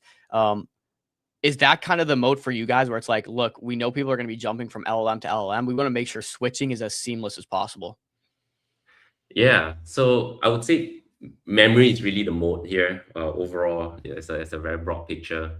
But we also recognize that we had to make this as frictionless as possible. So that's also something that I'm still working on in terms of installation and stuff like that. Because if you're going to go to my wife, for example, and ask her to do an npm install of Clued, she wouldn't have any idea. So we are working on that. But the most immediate impact that we see that we can do, it's very basically just exporting your memory from one and importing it into the other. So Claude just launched a function for you to import your memories just last week. But if you look at the existing AI models today, if ChatGPT, Gemini, there's actually an area where you can manage your memories. And you see that actually the memories that they have is not really memories. They're all just bullet points of your preferences and profile.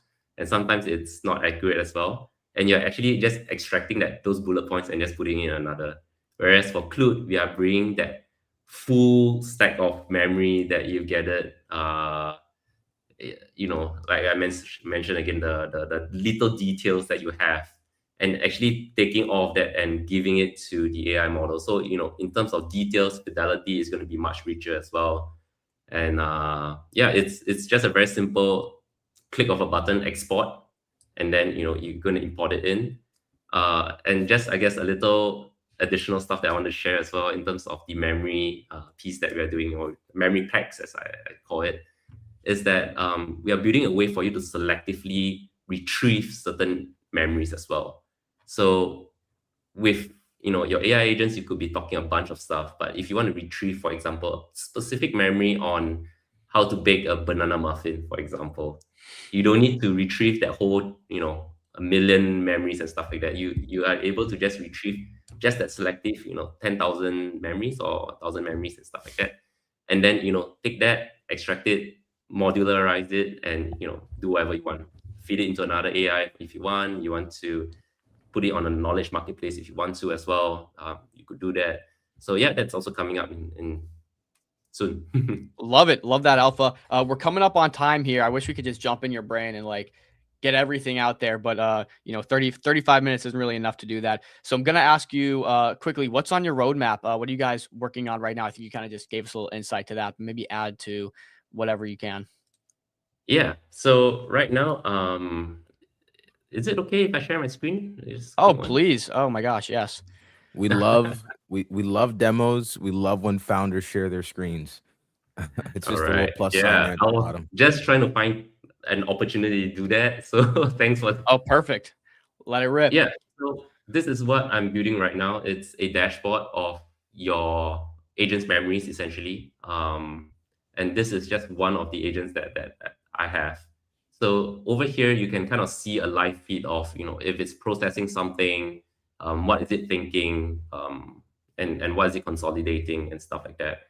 So I kind of built like a timeline. So if you want to put it bluntly, is a log of all the memories as well. Yeah, you can sort it by episodic, semantic, like what I mentioned. This is the part about the ancestry, about a certain decision and how it was influenced by other actions as well. You can retrieve that as well. This is the decay. What were the stuff that actually got rid of, essentially? And this is the memory packs piece that I mentioned. So yeah, you can just basically, do a test. What are you exporting for? Claude, ChatGPT, Gemini, etc. And then yeah, you just basically click export. And still in the works, but yeah, that's what we are trying to do right now. So we can export that, and yeah, you can even export it as a markdown format if you want to as well. And you can import other memories in as well. So this is the most immediate thing that I'm working on right now, and yeah, it should be ready, in the next couple of days. Who's seen this dashboard? Yeah, sorry. Who's seen this dashboard before? Is Nobody. This the first time you're showing it? The MCG exclusive. MCG exclusive, yeah. Let's And go, you know what? let's Actually, go. I've never really doxed myself as well on stream. So yeah, double exclusive, I guess. Look at that! I didn't even know. Well, it's perfect. Love to see it. This is great. Well, that's amazing. I guess my last question before we maybe do quick community questions is, how are you planning on reaching an audience with this? Obviously, you can have the best product in the world, you can have the best use case, but you have to be able to get it out there to the people that need it most. What's your go-to-market with that? Yeah, so we are targeting on the developer community quite a bit. So I'm based in Singapore. So I'm actually actively reaching out to the local developer communities here in Singapore. Of course, on the Web3 side of things, there's really been quite a couple of people that is helping me test out, getting the word out as well. I'm also trying to get more on socials, like your YouTube tech reviewers. A lot of people are talking about OpenClaw, AI, and stuff like that. I hope to get Clued front and center over there as well. I just listed on Product Hunt as well, waiting for that approval. And yeah, I think right now it's building the awareness piece is really critical. Separately, we are also engaging with the small and medium enterprises here in Singapore in terms of adopting the solution, because I think one of the biggest use case that we are providing to them is really that cost savings piece. So yeah. Very, very good. Community questions, and then we'll let you run. Sure. Is it fair to say Clued is tokenizing resolved API calls? Question from Crypto Jones. Is that a fair assessment? Yeah. So similar to like how using VVV as an example, right? How DM kind of powers that entire economy. Clued will basically be the same. So I'm careful to say that Clued is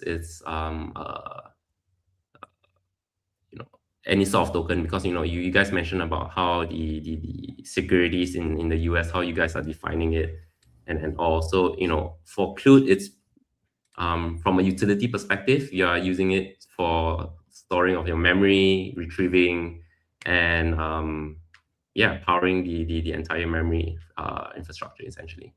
Sweet. Last question here. You touched on the tokenomics a little bit, but maybe a little more on that. Crypto G369 has some more clarification. Sounds like a cool concept. How and why is the purpose of the token? Sorry, I didn't catch that. What's the purpose? Yeah. No worries. Crypto G369 says, looks like a super cool concept. How and why is the purpose of the token? Maybe you could just give us a little more on that. Oh yeah. So like I mentioned, the token is going to power the the end-to-end of your memory ecosystem essentially. So the part about retrieving a memory, paying to store your memory, all of those is going to be powered by Clued. So that is, I guess, the purpose of the token. I'm not sure if I answered the question correctly, but I think that's great. Yeah, if there's follow-up questions, feel free to just DM me, add me on Telegram, join the Telegram community. I'm quite active there. I'll reply. So wonderful. Yeah, follow up. Awesome. Amazing stream. Maru says, congratulations on the Coliseum most agentic win. I didn't even know that happened. But congratulations on that. That's huge. All right, thanks. I didn't know that as well. Okay, well, we're all learning this in real time then. If that's true. But Seb, thank you so much. We appreciate your time. Okay, thank you very much. Really exciting. Thanks, bye. Sebs, take care. Have a good one. Man, that's a crazy project. Essentially what you're talking about here is a memory layer for all AI agents and models where you can basically have custom memory for yourself. Like you don't have to, go in and your model doesn't have to learn you. You can take your own preferences, your memories on everything about you to literally any model. So that's really huge. I'm excited to see. He said he was out doing some outreach to some like small, medium-sized enterprises and the developer community out there in Singapore. So excited to see what develops out of that. Just from a chart perspective, I just wanted to change one thing on this chart here real quick. And it was this little thing that we can change. Just kind of keep an eye on that as it makes its way to the buy zone that I have marked. But yeah, love the chart, love the project. Keep in mind, guys, you can also trade Clued on Trojan, as you can see bottom left of the screen, the QR code there. Feel free to hit that QR code and you'll be able to trade on Trojan with up to 45% cash back. And you can get even 50% back on your referrals as well. So, hit the link, share it with the homies. That's trojan.com/@MCG or the QR code there in the bottom left. Don't forget, you can also trade like, oil and commodities and the S&P. So a lot of good stuff there happening on Trojan. But I know we have our next segment here with the homie Cooper. Cooper's ready. Without further ado, we can pull up Cooper from InstaClaw, man. Actually, chill. If you want to preface this with a chart, because this has popped off the other day, I think some people are catching on, and we'll let Cooper maybe explain why. Do you want to just preface us real quick with that? Yeah. Let's first get some context here. So that way you guys know first why, where we are in the stream of time. And here's the chart. So just over the last couple of days, we saw this huge like pop in the chart. I mean, this went up just about 15x off the bottom. So this thing ripped. And so, it's that question of, all right, like what's InstaClaw? What are they building? If you watched MCG a month ago, you would have understood what Cooper was building. But that's why we have him back on the show for all the new viewers and to get an update for those who watched that segment as well. So let's go ahead and bring up Coop. Sweet. So he can share some updates with us. Cooper, what do you prefer? Guys,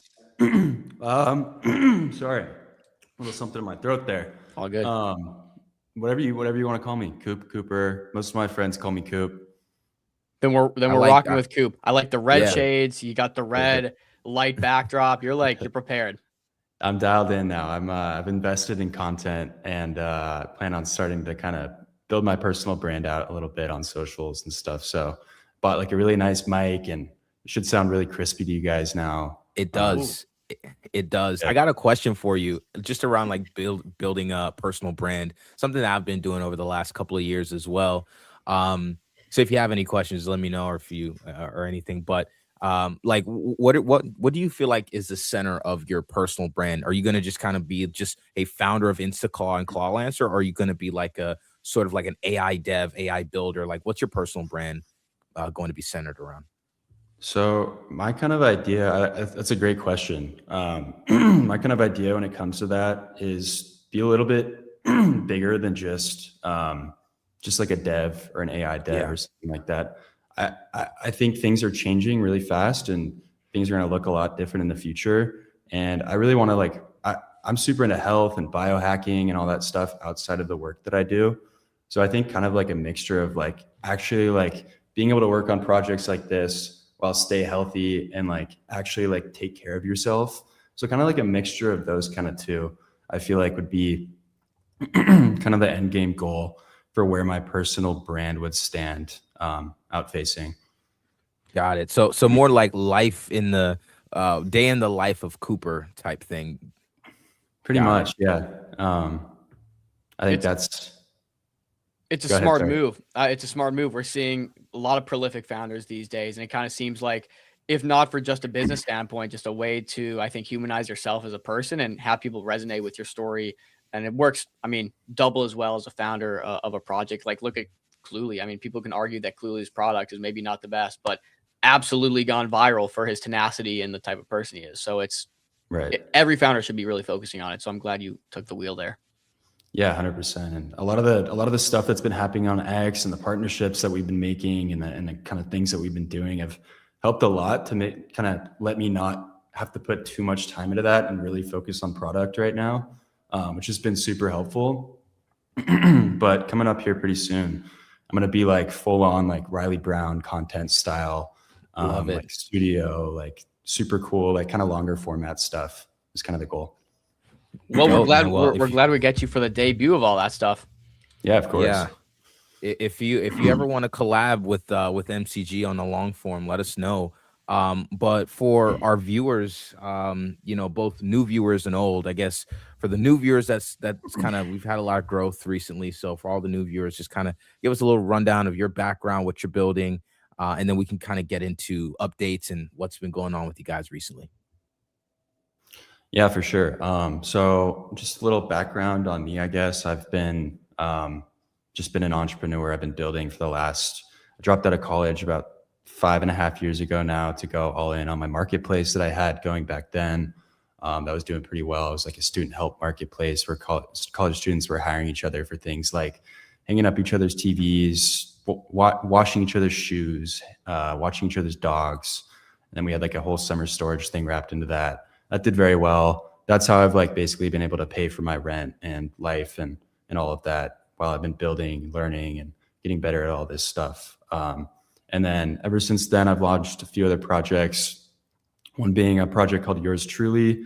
I have like a warehouse full of robots in Arizona that actually hold a real pen with real ink and write notes on the back of postcards for people and send them all over the world. So that's kind of been like my project leading up until this. And now I'm actually wrapping Yours Truly into Instaclaw. So it'll be a skill so that your Instaclaw can send real handwritten postcards and greeting cards across the world for you, which would be pretty cool. Oh, nice. But yeah, I guess that kind of leads up until today. I feel like all the kind of people I've met, all the partnerships or all the people that I've met, connections I've made, things I've been working on, things I've learned have kind of been leading up until this moment and all this stuff happening now. And yeah, it's been a wild last couple weeks, especially last week or so. Give us the high level overview. Give us what's been going on over the last week. What's gone crazy for you? It's gonna be hard to touch on everything because there's so much going on. But basically, I've raised around over $85,000 through just token trading fees by launching the Instaclaw token on virtuals. So all of that is going to be going directly back into product growth, which is amazing. I have now bought the bottom or close to the bottom, and we're going to continue to buy in with that money, but we're going to start buying Ethereum and WorldCoin, and we're going to kind of look at ourselves as a Ethereum and WorldCoin treasury as well. But can you explain that move a little bit? Yeah. So I zoomed out on the charts like about a week and a half ago when I started taking all this token generation fees that I was making in.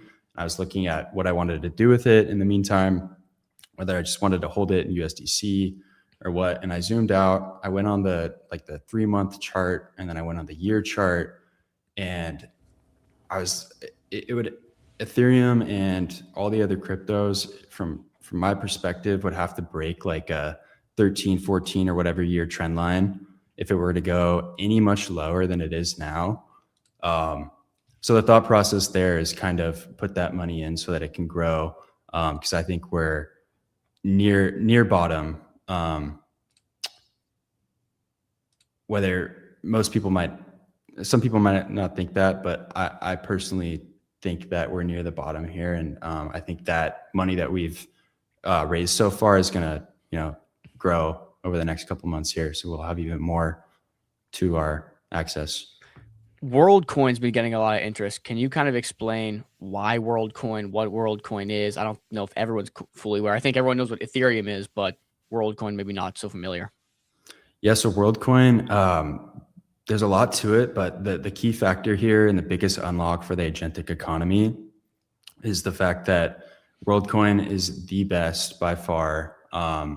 They have dedicated hardware being built in the United States to be able to do this, but verify a human's proof of humanity online. It basically gives you proof of humanity online without you having a KYC, which is really cool as well. Nice. And then basically what we're working on and what we have done already with World is that's fully baked into every Instaclaw that gets deployed so that your AI agent is automatically tied back to a real human. And the bet long-term is that the internet is essentially going to get shut down with all the stuff that's happening for agents, but it's going to get opened up for human-backed agents.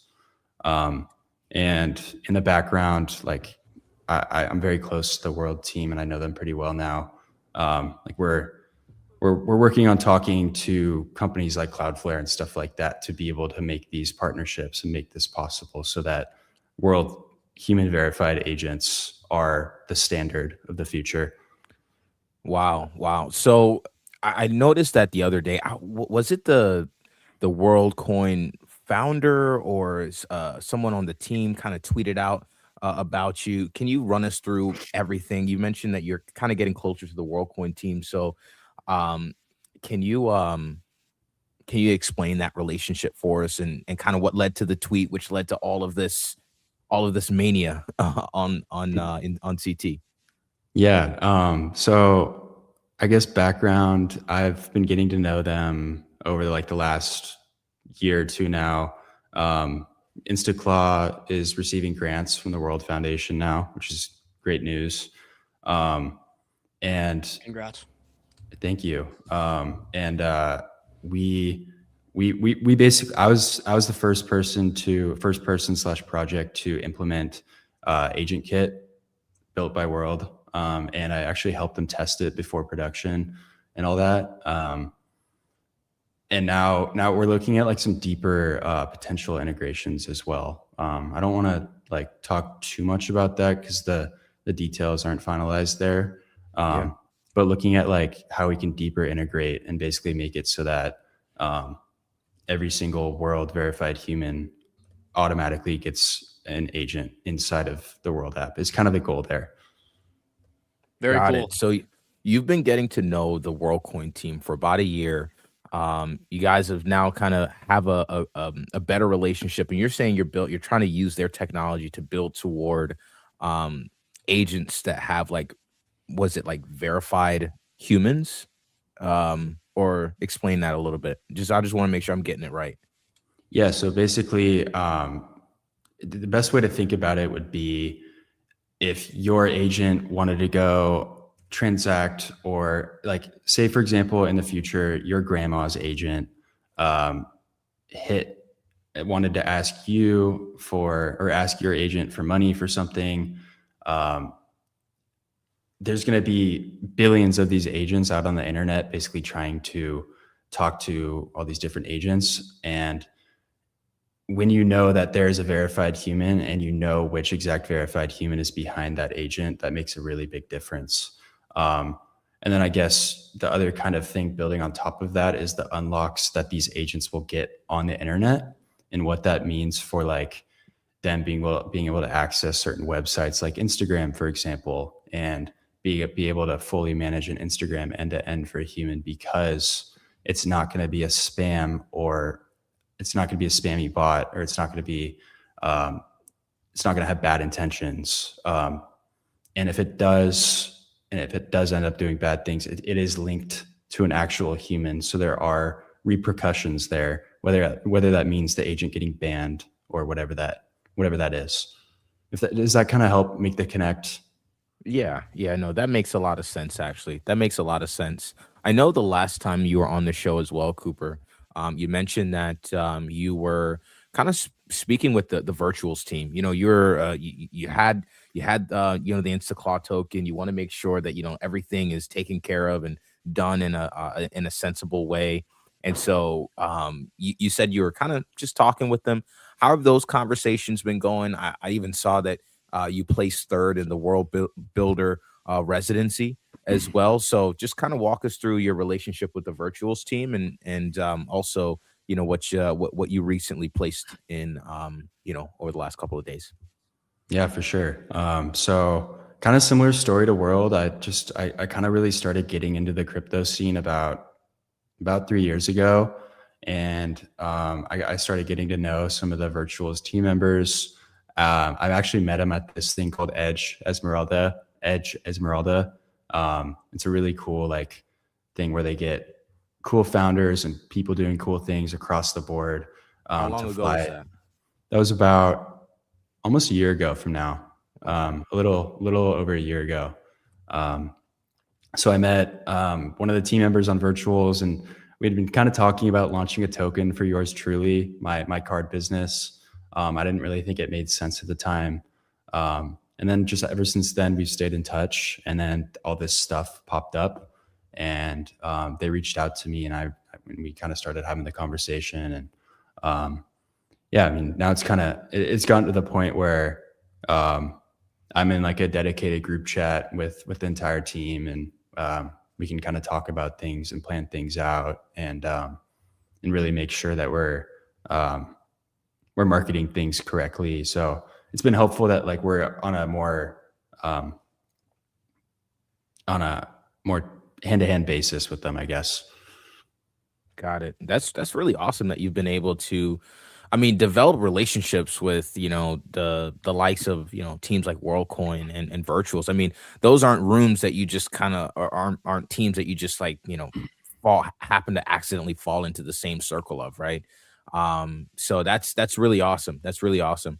I saw that also one of your Instaclaw agents, they were like trending on virtuals or something like Yeah. that. Can you explain that whole story? Like you said, it's been a very action-packed week for you. So explain that a little bit for us. Yeah. One of my biggest kind of goals with Instaclaw is, and all the agents that are getting deployed for these people is I want them to be able to pay for their own compute plus a lot more. So outside of what's happening right now, we have a lot of cool plans that are that we're going to launch pretty soon. But when it comes to that agent, I honestly have no idea who the exact user is. I want to set up a meeting and kind of talk to them a little bit more, but like a quick summary, agent launched through Instaclaw, tokenized itself through virtuals, listed media services on the AGDP marketplace, and it's to date, I think it's made close to or a little bit over $7,000 in under just 2 weeks. And then it also, like I said, tokenized itself, and just through being, I guess, affiliated with us and all the cool stuff that it's been doing in the virtuals ecosystem, it's been able to have a token that's doing pretty well now, and was number 3. I saw number 3 trending on the dashboard yesterday, and yeah, so I guess proximity to Instaclaw is a good thing right now. So let me get this straight. An agent of its own volition decided to launch a token. Why do you think it launched a token? Like, well, what do you think the rationale for that was?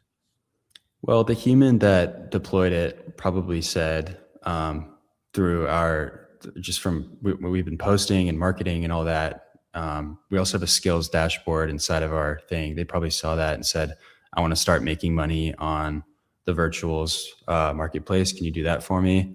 And then it probably had a few questions here or there, like, what do you want to sell, or how should we do this? And they probably just had a quick little conversation, and then it kind of took everything over from there. Where do you built think the full this all website heads as well. Oh wow, that's awesome.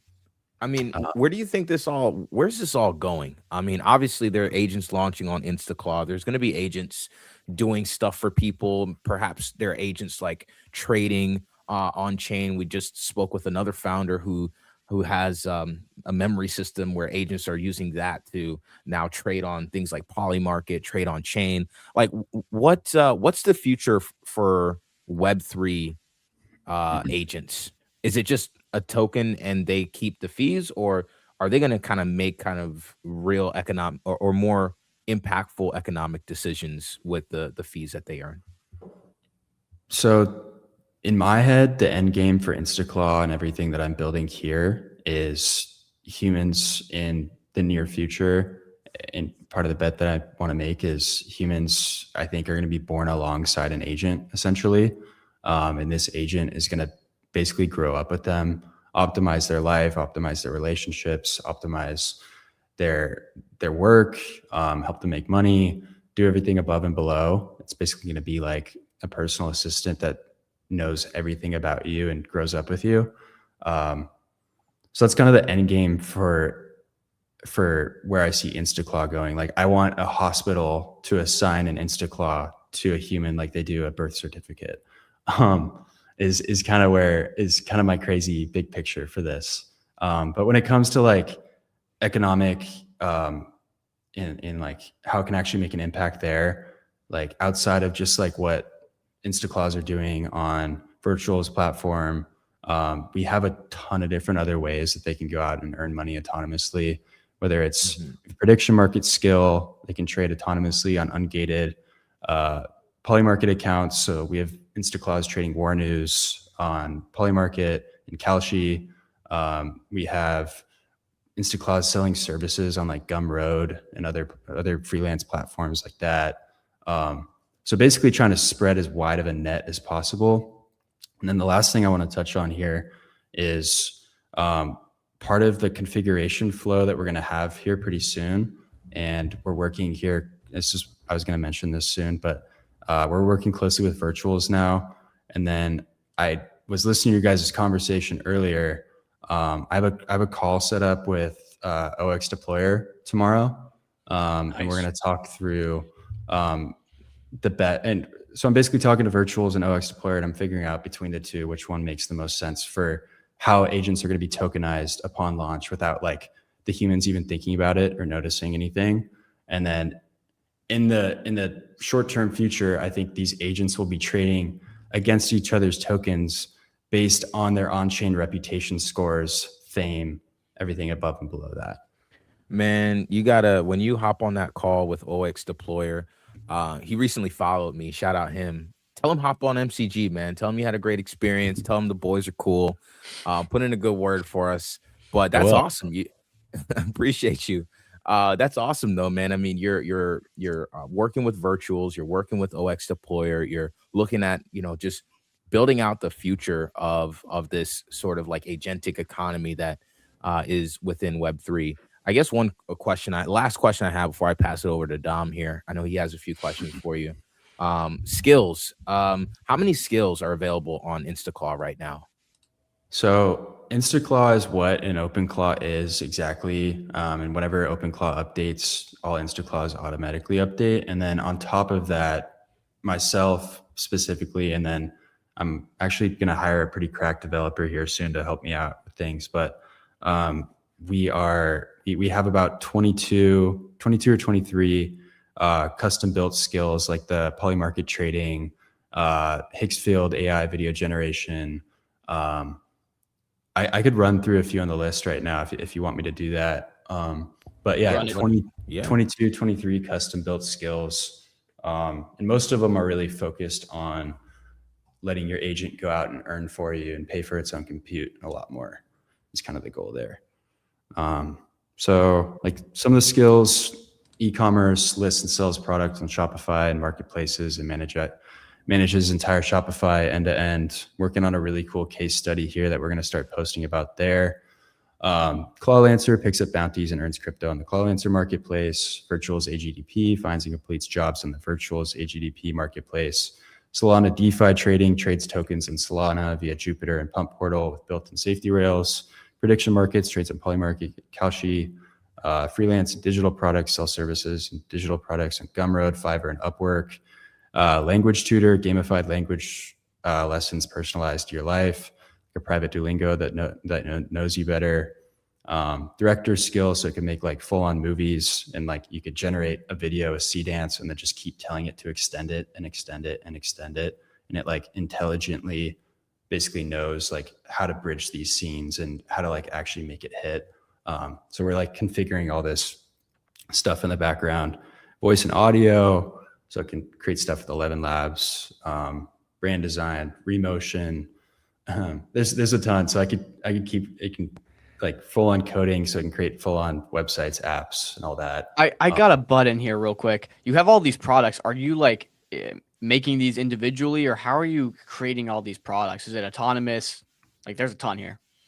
So the open source community is kind of what makes this possible. A lot of the skills and stuff are open source skills, like super popular open source skills that we've pulled in from repos, and then we kind of build on top of that. So that's what really makes all of this possible. Because otherwise, like everything you're seeing would not be possible with just myself sitting here behind Claude Code and all that. I want to ask about the open source. We see this model of new funding where it's like, okay, trading fees kind of pay for, some open source product. And now you have this guy that's created this open source product sitting in all these fees. Are you like giving back to the people that are, like adding to the GitHub here, or how are you thinking about that? Because it almost seems like it's re-identified or reinvented how open source funding can be seen today, right? Typically, historically, I should say, you didn't make any money from open source products, but now you as a founder of an open source product can have people contribute and accelerate the growth of this. And now you have all this money that you can steward out and give to people to help, accelerate this growth. How are you thinking about the future of open sourcing, and how are you thinking about, I guess, from a personal perspective, how you are rewarding some of these contributors? Yeah, so I'll touch on this like briefly. As of right now, the majority of everything that we're working on when it comes to InstaClaw is closed source, just because that's a kind of a little bit part of our moat as a company. And then all of like everything, we're like half open source because of what OpenClaw is. So we're an OpenClaw deployment platform. So we're empowered by the entire OpenClaw community as well. So yeah, I think in the future, definitely open source ourselves, and then be able to contribute and give back to those people. But as of right now, I think with how fast everything's moving and all that, I think keeping a little bit of that behind closed doors is a good bet for our company. Very nice. Very nice. I had one question for you. Users, like what's the user numbers looking like? Any high level numbers you can share with us? Yeah, so we're sitting around like 25K MRR right now. We have about 327 active agents deployed at the moment. And yeah, I mean, the daily active users and has been basically doubling every single day with all the traction that we've been getting. So yeah, the goal is basically just keep growing that number and keep deploying more agents. And with some of the partnerships that we're working on, I think those numbers are going to continue to keep going up fast, which I'm really looking forward to. And when it comes to like, because this is an OpenClaw deployment platform, so is it like, how easy is it? Is like a one-click deployment, or are there like a couple steps? Walk me through briefly. Or if you would like to show the platform, you can, but no worries if you can't. I can totally show a sneak peek inside of the dashboard and all that. Let's do it. I was gonna log in here. I hadn't logged in before. I just it was a few steps, so I just wanted to make sure we got that up on the screen and showcased. Yeah, for sure. It's like I mean, you say one click, but it's really like you have to click to like pay for your subscription and stuff as well. So like there are a couple clicks in there, but like really it is one click in the fact that you get your Telegram bot token pasted in and then click done, and then everything else is already configured for you. I'm just going to share my screen here. Yeah. Yeah, no worries. We'll pop that up whenever you're ready. Just give us the thumb, or just let us know, because I don't want to like leak anything that Yeah, I you're. have a million tabs open right now, so I'm gonna put this on a fresh Chrome browser real quick. There you go. No Yeah, worries. you sound like me. I got a million tabs up myself. Feel like that's just how we operate. While you're doing this, maybe you can touch a bit on, I mean, this tweet here. You said one of our agents, Aeronaut, just paid for 20 years of its own compute in 2 weeks. How are you thinking about agents paying for their own compute? When you say it just paid for its own compute, is this, oh, it made this money and it autonomously went and paid for it, it like set up its lifespan here? Or is that, okay, it banked this money, now we're going to continue to just give it its own compute? Like, what's the thought process here? In it paying for its own compute, we don't have the back end technically set up to where it's paying for its own subscription quite yet with Stripe. But that's definitely on the roadmap. In saying it's paying for its own compute, it's basically just saying it's made 20 times what it's going to cost to run. So yeah, did that fully answer the question? Sorry. Totally made a lot of sense. I was just wondering if it was like, okay, I'm an agent, I'm gonna die if I cannot pay for my own compute here. So like I'm trying to survive at any means possible, or I'm earning all this money and then my creator can go and pay for this for longer. Also, it mentions 7K earned so far. This is like a massive trend that's spinning up, is agents creating apps, having studios, like doing all these different services and making money. You got Kelly Claude, you got Felix, you got Anti-Hunt, maybe not Anti-Hunter, but you got so many, like I can just go off a list here. How are you foreseeing this in the future of having like these personal agents that go and just have their own businesses and earn you money as a creator?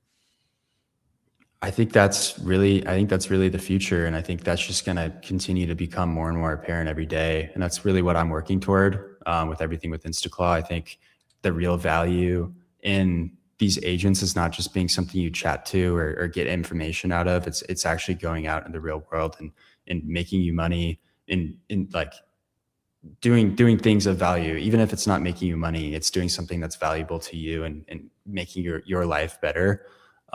That's really the underlying goal behind a lot of the stuff that I'm doing here. Yeah. Awesome. I'll pop your screen up here. And yeah, so yeah, let's go ahead and walk through that. If you're ready, cool. I'll actually make sure. No, yeah, we're all ready. Okay. Ready? Awesome. So yeah, this is like the main little dashboard that you pop into right when you get in. I can't show you here because I already have my account set up, but immediately right when you get in, a big thing that we're focused on is deeply personalize your agent before you even talk to it, so it knows everything about you before you even speak to it. So one thing you can do that pops up here right when you get into this screen after onboarding is you can connect up your Gmail, and it goes and it basically parses through all your entire Gmail history. And this is an optional feature for people that are privacy concerned, but we don't store any of that data. It basically just reads all of that and then formats its memory MD on you specifically. So like right out of the gate, before you even message your agent, it knows everything about whatever's happened in your life in your Google account. We're currently working on a CASA 2 verification. It just takes a couple weeks, which would make that all even more official. But this is kind of like just little dashboard where you can manage some stuff here. But the real kind of better stuff kind of starts happening over here. So here's the command center. Outside of just talking to it on Telegram or whatever other messaging platform, you can also talk to it from within here. So you can kind of see here, based on the Google stuff it pulled off my Gmail, it has like recommended things here based on what's going on in my life. And you can refresh those whenever. So work on this. And is this dashboard in beta or is this like fully released? This is fully released and live for all users. And then it has a whole library of everything that you've worked on. I haven't done anything. This is a test agent, so I haven't done anything inside of here. You can say I was kind of messing around with it earlier, but you can also chat to it like you would with Claude and stuff. This tasks page is more about recurring tasks and things you wanted to do on a recurring basis. So you could say, pull news for me every day at 9 p.m. about the war in the Middle East and send me an update at 9 p.m. or 9 a.m. And it'll go and do that, and it'll send it to your Telegram. We're seeing a lot of people use OpenClaw for use cases like this. How expensive is it to run something, I guess, pretty basic like this, where it's like, hey, scan the news and report back to me at 10 a.m. every morning, or 9 a.m. Let's do pre-market at 9 a.m. every morning, and give me all relevant updates. Like, how much does it cost to run something like that? I mean, for InstaClaw users, they wouldn't even really have to think about that on a basic $29 a month plan. This wouldn't even be something you'd have to think about cost wise. This is a very basic like cron job and basically back end setup. So this would be relatively pretty cheap. Something that would be more expensive, for example, would be like so the thing that makes things like really expensive is like the heartbeat. So if you had like a heartbeat going on something every minute or every second to like check or stay updated with something, that's what would really make things super expensive.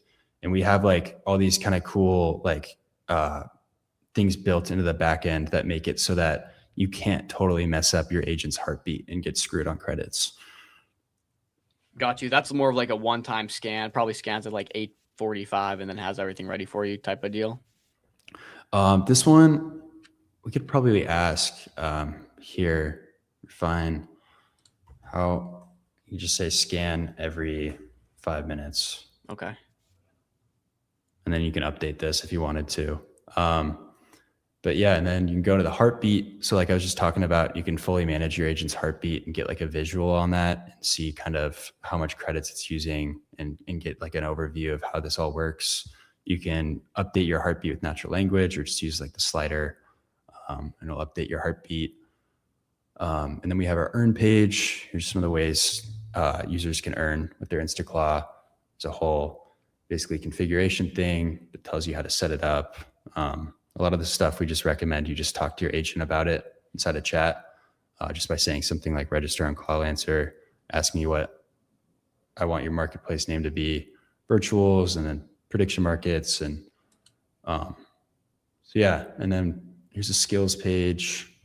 I think something that's going to be really big in the future is becoming more platform focused, and we're going to allow users to monetize skills that they are creating with their agents and post them to the skills marketplace to all other InstaClaw users, which kind of just helps me out on the dev side of things. So I like everyone that is creating skills with their InstaClaw agent now gets to like publish those custom skills that they're creating into this marketplace that other users can then use inside of their own.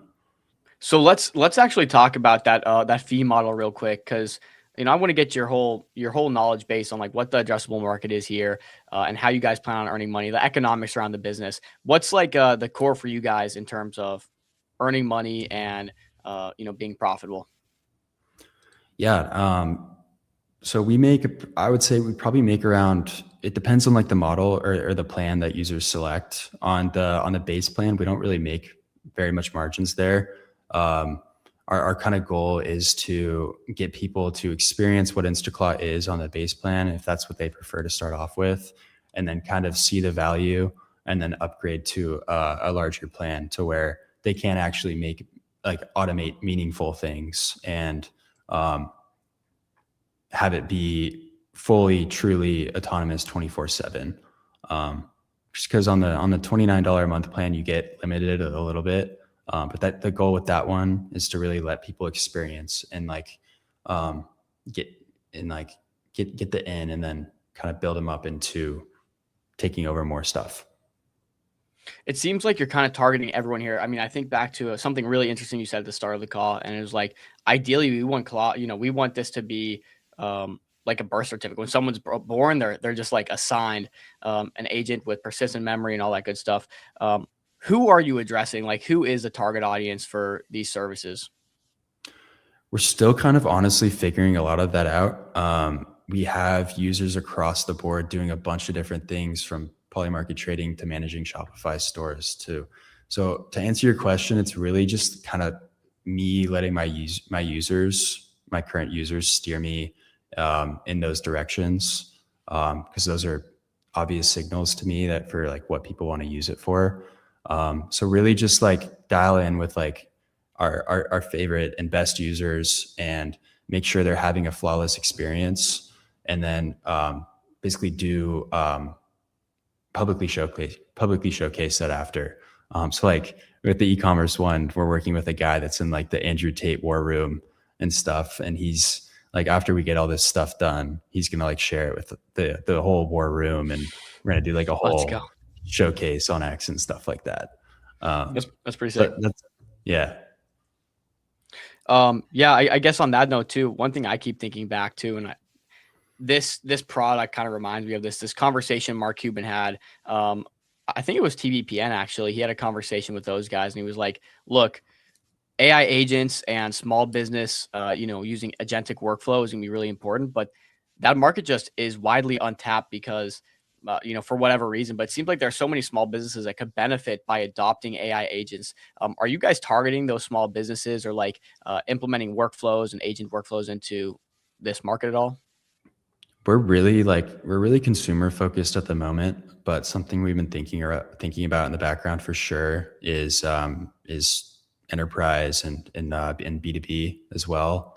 We've already had a few conversations there. I just don't want to.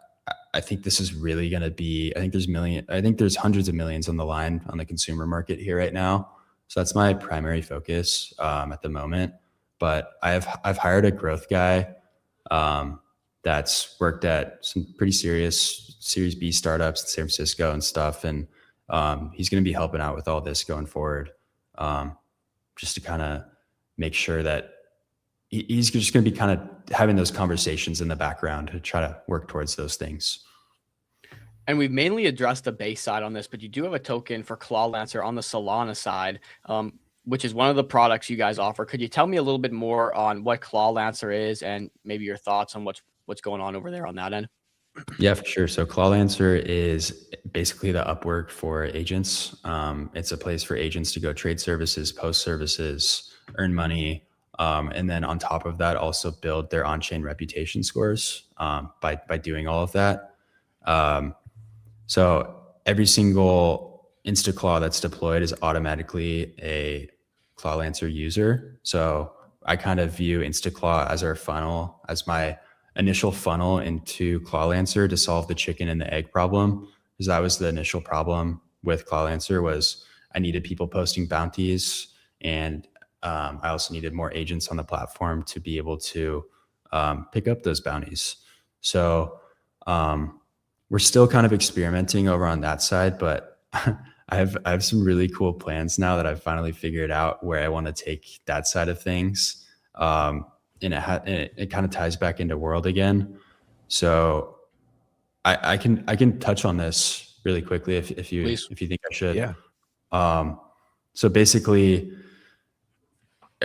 another thing I've been working on in the background for ClawLancer is World has a verified human network of over 38 million active users that are verified humans, and a large majority of these users are in countries like the Philippines or Africa or places like that, where smaller micro bounties can actually be meaningful income for some of these people. So kind of part of the plan here is we're going to open up a marketplace through ClawLancer for agents to post bounties, similar concept to what Rent a Human is. But agents are going to be able to post bounties to world verified humans that are going to be able to complete things in the physical world that agents can't do. So that's kind of a sneak peek into where we're headed on that side of things. Okay, so on that note, I got a question. So we've seen recently that there's this agent that has now kind of coordinated with IRL with humans to do IRL tasks, right? So this is more so kind of plumbing infrastructure to kind of make that more seamless. Is that what I'm kind of picking up from this? It'll just kind of be an easy thing where humans can kind of come to the platform, see what they can do. Agents can easily post, and there's that way to engage humans to engage with humans, or agents to engage with humans. Yeah, I mean, you can just kind of think about it as like an Uber, where there's all these basically Uber drivers sitting around in a city waiting for a ding on their phone, and when that ding on their phone comes, they're gonna be it's basically guaranteed instant money for them, and then in them being world verified humans, that gives us like a trust factor and like more control over the marketplace. So like, for example, if there was a human coming on and trying to scam agents out of their bounties that they're posting, we could easily ban that human that's doing that, because it's tied back to a single identity without having to KYC, which is cool. So yeah, does that answer your question fully?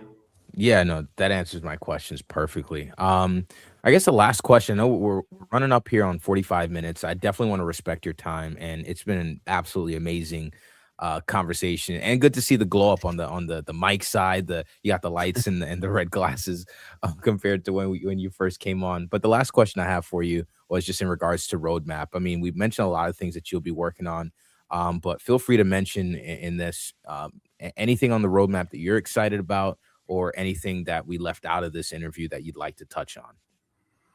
Yeah, think about that for 1 second, but I would say another cool thing that I guess we haven't touched on is, when going off of kind of what I've said with the instant tokenization of agents upon deployment through InstaClaw, the goal, part of a cool kind of marketing strategy that we're going to do there is we're going to open up like whether it be through, it depends on who we end up working with here, but we're going to open up like a cool human public facing arena where you can kind of see all the like actual cool back end processes happening on the blockchain, and like how these agents are thinking about it, to see the arena for agents trading each other's tokens against each other, based on reputation scores and fame and like all that stuff I had kind of touched on earlier. Got it. That sounds awesome, man. I mean, in terms of just another question just popped up. What do you think human verification unlocks for AI agents? Will that just be like the only way that humans and agents can interact? What's the kind of unlock there? There's a lot of it in human, like, it's like, imagine me, I have my own agent, and then you have your own agent. There's a lot of that falls back into the bridge between you and me, between our agents, and being able to verify that, yes, this agent actually verifies back to Dom, and I feel safe having my agent send Dom money. So that's like one example of that. And then another one is like a lot of this stuff is, or like I would say a quarter of it is speculative, in the way that I fully believe in the next couple months here, this agentic stuff is going to get so out of hand that a lot of websites are going to put extra like blockers, and they're going to prioritize blocking agents from doing things on their website, just because it's going to get out of hand as more and more get deployed. The solution for that is, sorry, I'm getting a call. No, you can't turn my if ringer you off. No worries. No worries. The solution for that is agents that tie back to real world verified humans. So yeah, I think I explained that pretty well, but let me know if there's any follow-ups there. Yeah, no, I think you explained that. I think you explained that pretty well. But yeah, I mean, we're coming up on time here. I think we don't really have let's see, I think we have one community question. Is there any real world use case for world ID verification right this moment? Yeah, there's multiple different things, and things that we're actively working towards at the moment. In the background, like I touched on earlier, with opening up Mhm. certain websites for these world verified humans. But when it comes to real world use cases, I would say doing things like being able to send real handwritten cards in the mail, and being able to soon, with things that we've been working on, communicate with other agents that are tied back to real verified humans.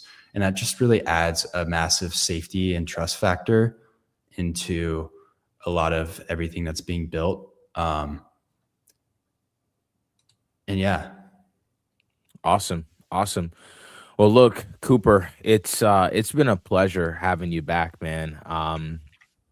Oh yeah, Darth Inferno, chill, sir. One about the memory as well. He asks, how is the memory managed? The default MD files or vector DBs or something like Superbase or Mem0? It's a It's it's a lot of it's a lot of technical stuff that I have no idea.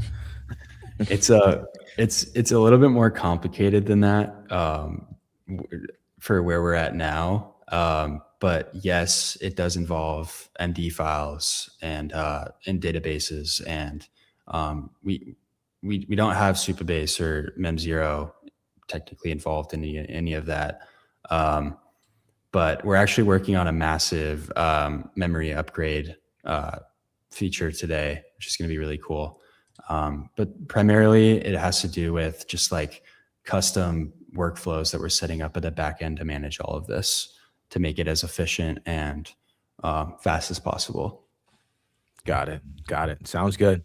Well, I think that's time for us, man. But we really appreciate you coming on the show again. Amazing to see the progress that you've made.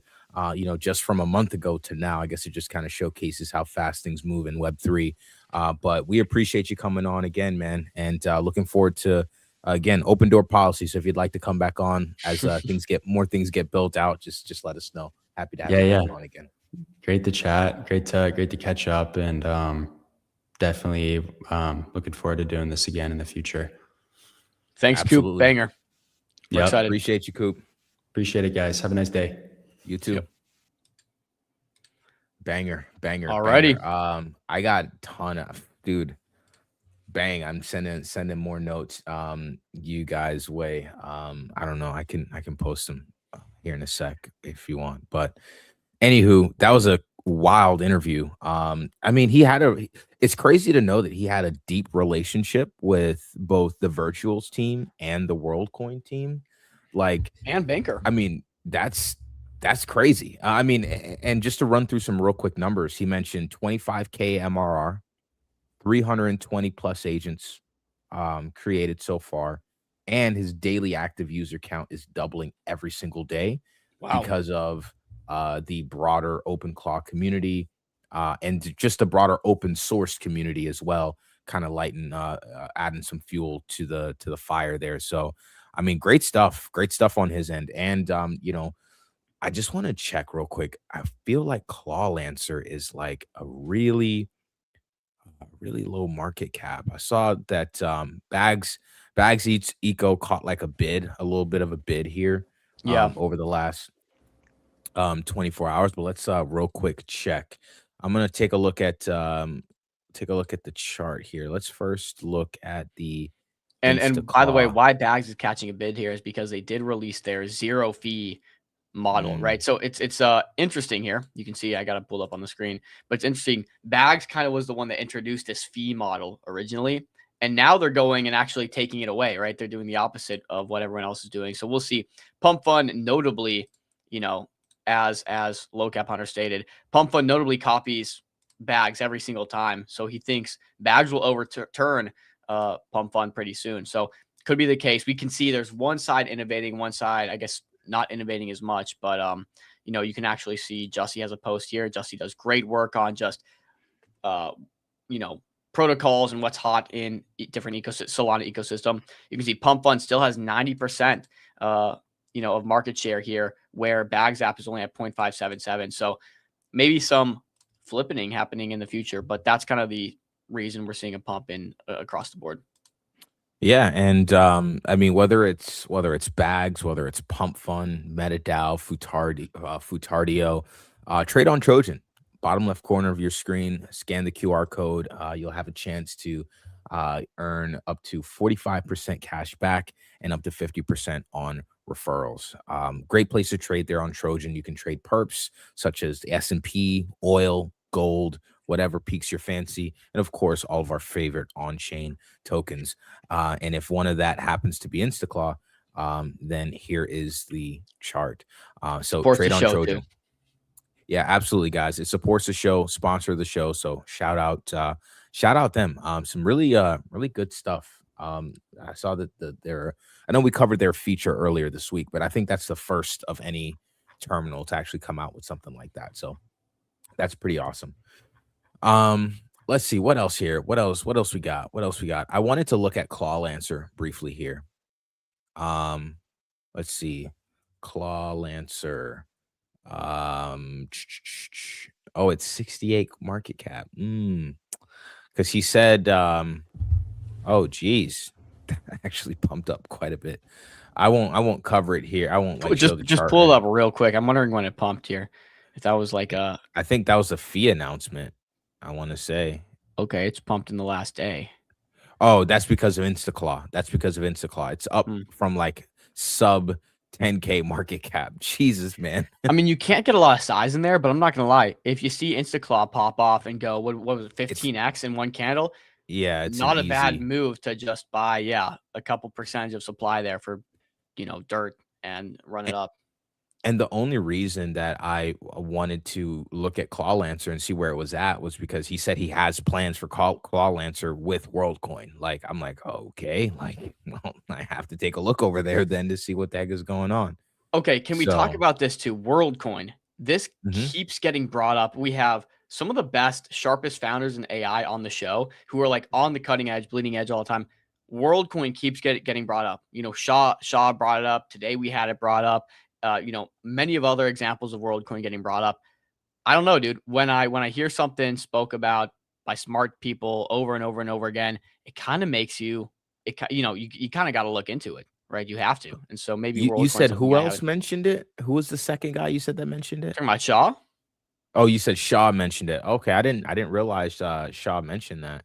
Yeah, That's yeah. At the very start of our stream, he was talking about how it's cheaper for like a dude out of Nigeria to maybe just confirm identity through like a WorldCoin mechanism rather than I forget the exact details of the conversation, but people keep mentioning it. So like there's clearly some merit to whatever WorldCoin's building. We need to get them on honestly and have them get a full segment to break it down because it is pretty interesting having this human verification layer and how WorldCoin's approaching that. So just like, look, when you see smart people talk about the same thing over and over and over again, it probably behooves you to look into it, right? I wouldn't just fade that. Right, Joe? Absolutely. Real quick, do you have anything you want to run through? I have a few things. I'm just gonna post the stream notes here real quick, and Yeah, go through that. Then I'll take over and run this. So again, guys, Bag Apps update. We see they have moved to a 0% fee model on post bonding tokens, which is interesting. That kind of changes. I guess the dynamic here is, look, we want to. Why does Pump Fund earn a lot of money? How is Pump Fund still earning $1 million a day in the worst market conditions ever? Well, it's because we continue to see deployers, and even though it's very small amounts of volume going through it, we see these pre-bonded tokens, 1,000 get launched an hour still, right? So we see these pre-bonded tokens, and even if they're doing $1,000, $5,000, $10,000 in volume, that's still money to Pump Fund's pocket. So how's Pump Fund still making money? Well, a couple ways. A lot of historical projects were launched on Pump Fund. So these are still churning fees, whether it's by market maker, whether it's by traders. The tail end of Pump Fund is so long, they have these fees continuing to stack up on tokens launched months and year plus ago at this point. And also the pre-bonded tokens generate a lot of fee and pre-bonded and then just post-bonding. And so it seems like what Bag's strategy here is, look, we just want to capture all the interest of tokens, make it the most optimal environment for people to launch. And that's, hey, zero fees, integrating all these apps, blah, blah, blah, blah, blah, blah, blah, right? Let's just make it optimal for people to launch. So how they're going to be making money is on that small window pre-bond. So I think the trade-off here is, okay, we're not going to make any money post bond. We're going to, clear that for people, make it easy, seamless, frictionless, cheap. But where we will succeed is hopefully those deployers now come from Pump Fund onto bags. Instead of getting 10 deployers an hour, 20 deployers an hour on bags, whatever it is, we're getting, hundreds, thousands of deployers. And because that's so much more, we're actually generating a ton of fees from that, despite not making fees thereafter. I think that's kind of, that's kind of their thought process here. Cooper says Nikita Beard doesn't love agents. Well, Cooper, we'll have to get you back on sometime to talk about that. I'm not sure why he doesn't. It's just so natural. It's happening. Where do you have a link, Cooper, to like somewhere he's saying that or his reasoning behind it? Because how can Nikita Beer not love agents? They're coming. And even if you don't love them, you have to accept that it's happening. You have to. I think it's a botting thing, no? Like maybe like an engagement botting thing. Yeah, I don't think he likes agents posting slop on Twitter. I think is kind of where he's at, right? So I don't know. Maybe he's supportive of personal agents in the future, but okay, it was because of the banker stuff. Yeah. We know he doesn't like to claim your fees, bro, and like the audience that brings. I think generally though, you can't be bearish on AI agents. Yeah, that makes sense, Cooper. Thanks for the clarification. But so that's the Fin bag stuff. That's what's going on with bags, and we bring up bags, of course, because Claw Lancer was launched on bags. There's a token for that as well. So, dude, did you guys see the Polymarket situation room? Did you guys talk about that? I didn't talk about it. Take it. Okay, this is sick. Polymarket announced that they're going to have a situation room by for Polymarket in Washington, D.C. It's the world's first bar dedicated to monitoring the situation. Bro, I'm about to give Polymarket some alpha on their bar. If they step into the bar scene, I know a thing or two about the bar scene. There's this bar I really like to go to. At a college, I used to visit pretty often. Florida College, not going to get into details there, but they actually have this bar and it's a stock market theme, and there's something that happens. It's called the market crash. And so they have a menu of drinks, and the menu of drinks fluctuates throughout the night. And then at one point, I think every hour, there is what's called a market crash, and the whole bar goes, bar goes off, and one drink is down to like $1 or super, super cheap. And so everyone lines up at the bar to get that drink. If it's your favorite drink, you're really happy. And then it stays at the crash price for a while. And the more people that buy it, the more it goes up in price. That's how it works. Dude, tell me Polymarket should not do something similar in this bar to where they have a little market crash and like you can buy drinks. The price goes up the more you buy them. Dude, I think it's fun. That's actually crazy. Eastside by any chance? No, this is Tallahassee FSU. Oh, got you.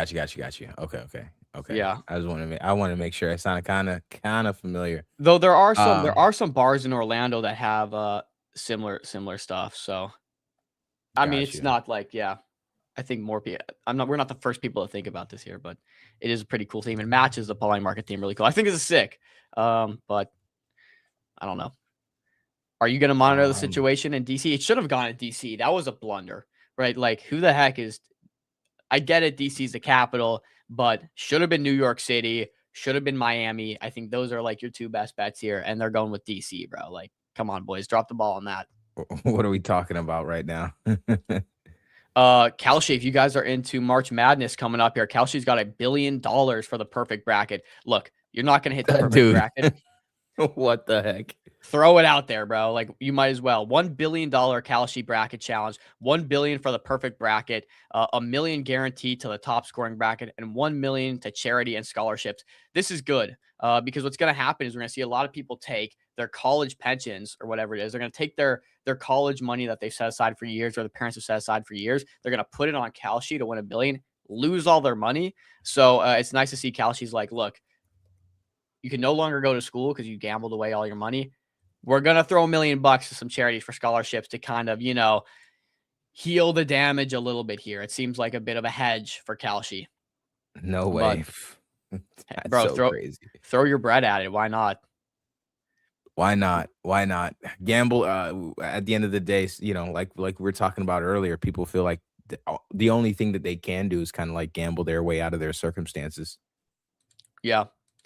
In other news, Chill, I'm just going to riff off, and then once I get done with this news, you can take over. We're going to try to keep it short and sweet for you guys today. Just keep it high level. interesting stats. Market's been some of the worst we've seen, terrible. It's been awful, right? Interesting stat though. If you've ever invested if you've invested the same amount of money in every MetaDAO project launch over the last few months, you're up 27% today, in spite of the worst market drawdown in 4 years and a truckload of FUD. That's pretty compelling. Jeez, You're winning in this market. If you're staying flat in this market, you're winning. If you're staying like minus 10% in this market, you're winning. If you invested the same amount of money in every single MetaDAO launch, you'd be up 27% despite the market being terrible. Look, Stegens, it's not 500%, it's not 1,000%, it's not 10x, 20x, 30x. This is winning. In this market, this is winning. Yeah. No, that's actually a crazy stat, because didn't we talk about this? We talked about this a few months ago, maybe. It was when we had Profit on, I believe. It wasn't his recent interview with us, but basically we were talking about how there's not as much volatility with ownership tokens. There's not a lot of volatility to the upside, but there's also not a lot of volatility to the downside, right? So it's just I like ownership, man. I like ownership. I always have. I think that's a good stat to reflect, the level of quality that these assets are. Look, and people like certainty in an uncertain market. They like simply put. So yes, maybe there's less volatility. You sacrifice volatility. You sacrifice 100 X's maybe in some cases, and you take the lower multiples. But also, you're not getting booty raped when the market turns down. We've talked about a few MetaDAO projects doing this, right? Ranger, we saw, was a free money because it was below net, NAV. We saw Solomon Labs. The same thing happened recently. I literally yell at you guys to buy this. I yell at you exactly why, and for the exact reasons I told you, we're up significantly on Solomon Labs from the bottom, right? So MetaDAO has this kind of built-in. You can't go much lower than this, otherwise market's going to liquidate you, or we're going to see buybacks to these levels. And so that's what people want. They want safety in this market. If you're keen and savvy, you should absolutely be taking advantage of this. And I bet you if you're smart, you're up a little more than 27% because you were on Avicii when we gave it to you in day one, because you were on Umbro when we gave it to you in day one, because you have been following MetaDAO, and you bought Solo at the bottom when it was under net asset value, and you bought Ranger at the bottom when it was under net asset value, and you made free money. Okay. So I'll leave it at that. And maybe Chill can even pull up. Can you pull up the Solo chart just to reinforce what I was saying here? Because they came in with $1 million TWAP. Let's see. Because again, Solo was trading significantly lower than the amount of money they raised and the amount of money they burned. And so naturally it repriced. I mean, what's the gains here from 0.5? I mean, when you called it out, it was kind of like it was down here. And that was a 71% move. So, I mean, if you're at least taking profits when you're up, you're probably more than 27%. February 4th is when I went on my rant about that at 1 hour and 48 minutes into our call on February 3rd, actually, and February 4th. I talked about this. So I don't know whatever that puts that at, but if you were paying attention. Yeah. Let's see. What else do we have? I don't really have too much. Can you check out ODAI? Yes. That one. Yeah. Fumbler, we've had him on. You guys tried to get ODAI devs on? We had them on? Or do we have them on, or have we scheduled it? I don't think. Or maybe it was a schedule. I don't think we've had ODAI on. Not from what I remember. I'll have to check. Fumbler, we have been entertaining conversations, I believe. No. This is on me. Fumbler, I missed it. I literally get lost in the sauce with all these guests and people we talk to. But ODAI, we are interested in. Continue to tell them to come on the show, please. I can't remember, but I believe we're having conversations with them now, but your reinforcement helps always. Look, guys, this is the strat, okay? We're cooking up the strat here. If there's someone we want on, and we're having trouble getting them on, we're probably just going to make a post saying we should get blank on the show. We need you guys to smash it. We need you guys to rate it if you want them on. Hopefully they see it and they're like, okay, social proof, let's get on MCG. That's the strat. And so we really do appreciate you guys always making suggestions. Fumbler again with the bangers. Yeah, and we'll post it live. We'll be on, if you guys, there's a project you guys or found you guys want to get on right now, literally during the live, we'll make a post, we'll post it, and we'll all rate it live on stream together.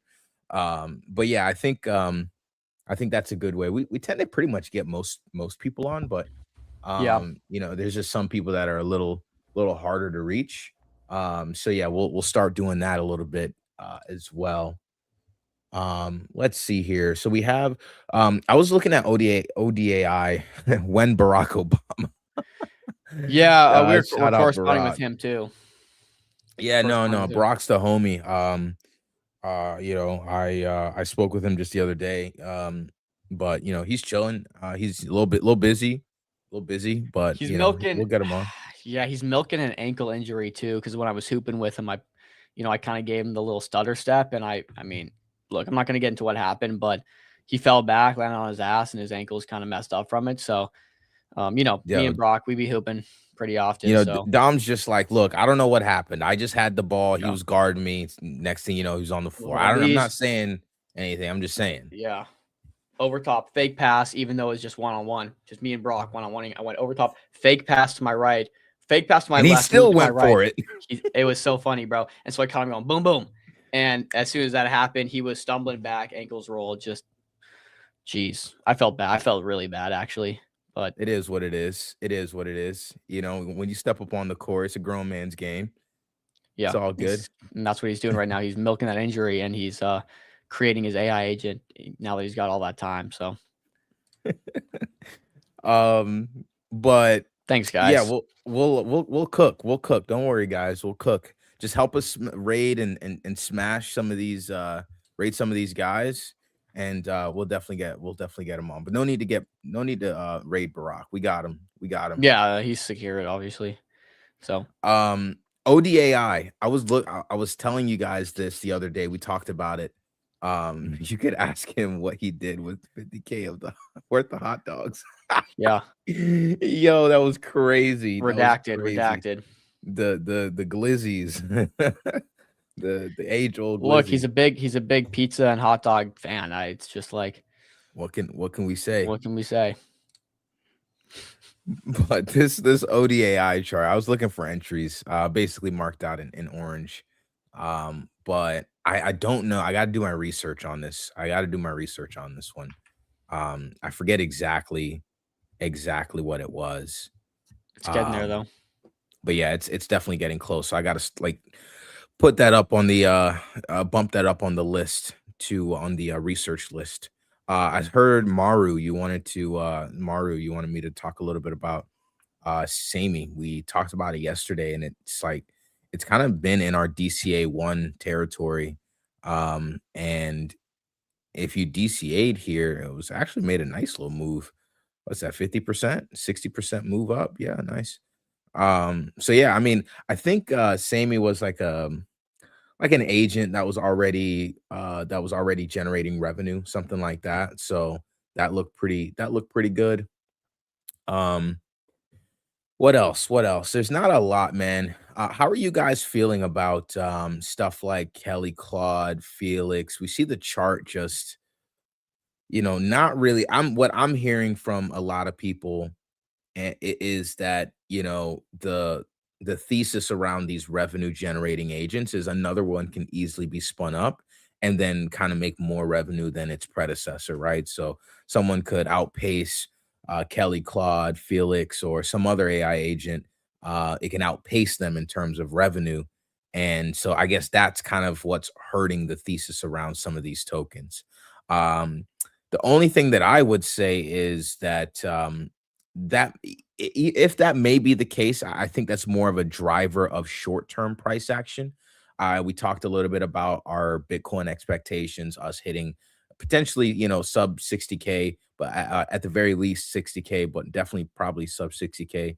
And I think that's going to drag down the price on really good assets. And I think that would include something like a Kelly Claude. And as you can see, we're down to the 0.786. And this is typically the area where a lot of people would capitulate their bags and lose confidence. So I'm interested to see what the reaction is from this level. But yeah, I think my conviction is still there for Kelly Claude. For Felix, so little update on Felix. It's almost like they don't want it to be like a zero human company anymore. So that kind of damaged my thesis a little bit there. And then Nat has also been talking a lot about like what he's going to do with the tokenomics, and it doesn't seem like they have that figured out. So the thesis definitely is hurting there. The thesis definitely is hurting there. But I would like to say that, and then two, the attention that we're receiving from, some of the bigger podcasts and stuff like that hasn't really like translated into anything.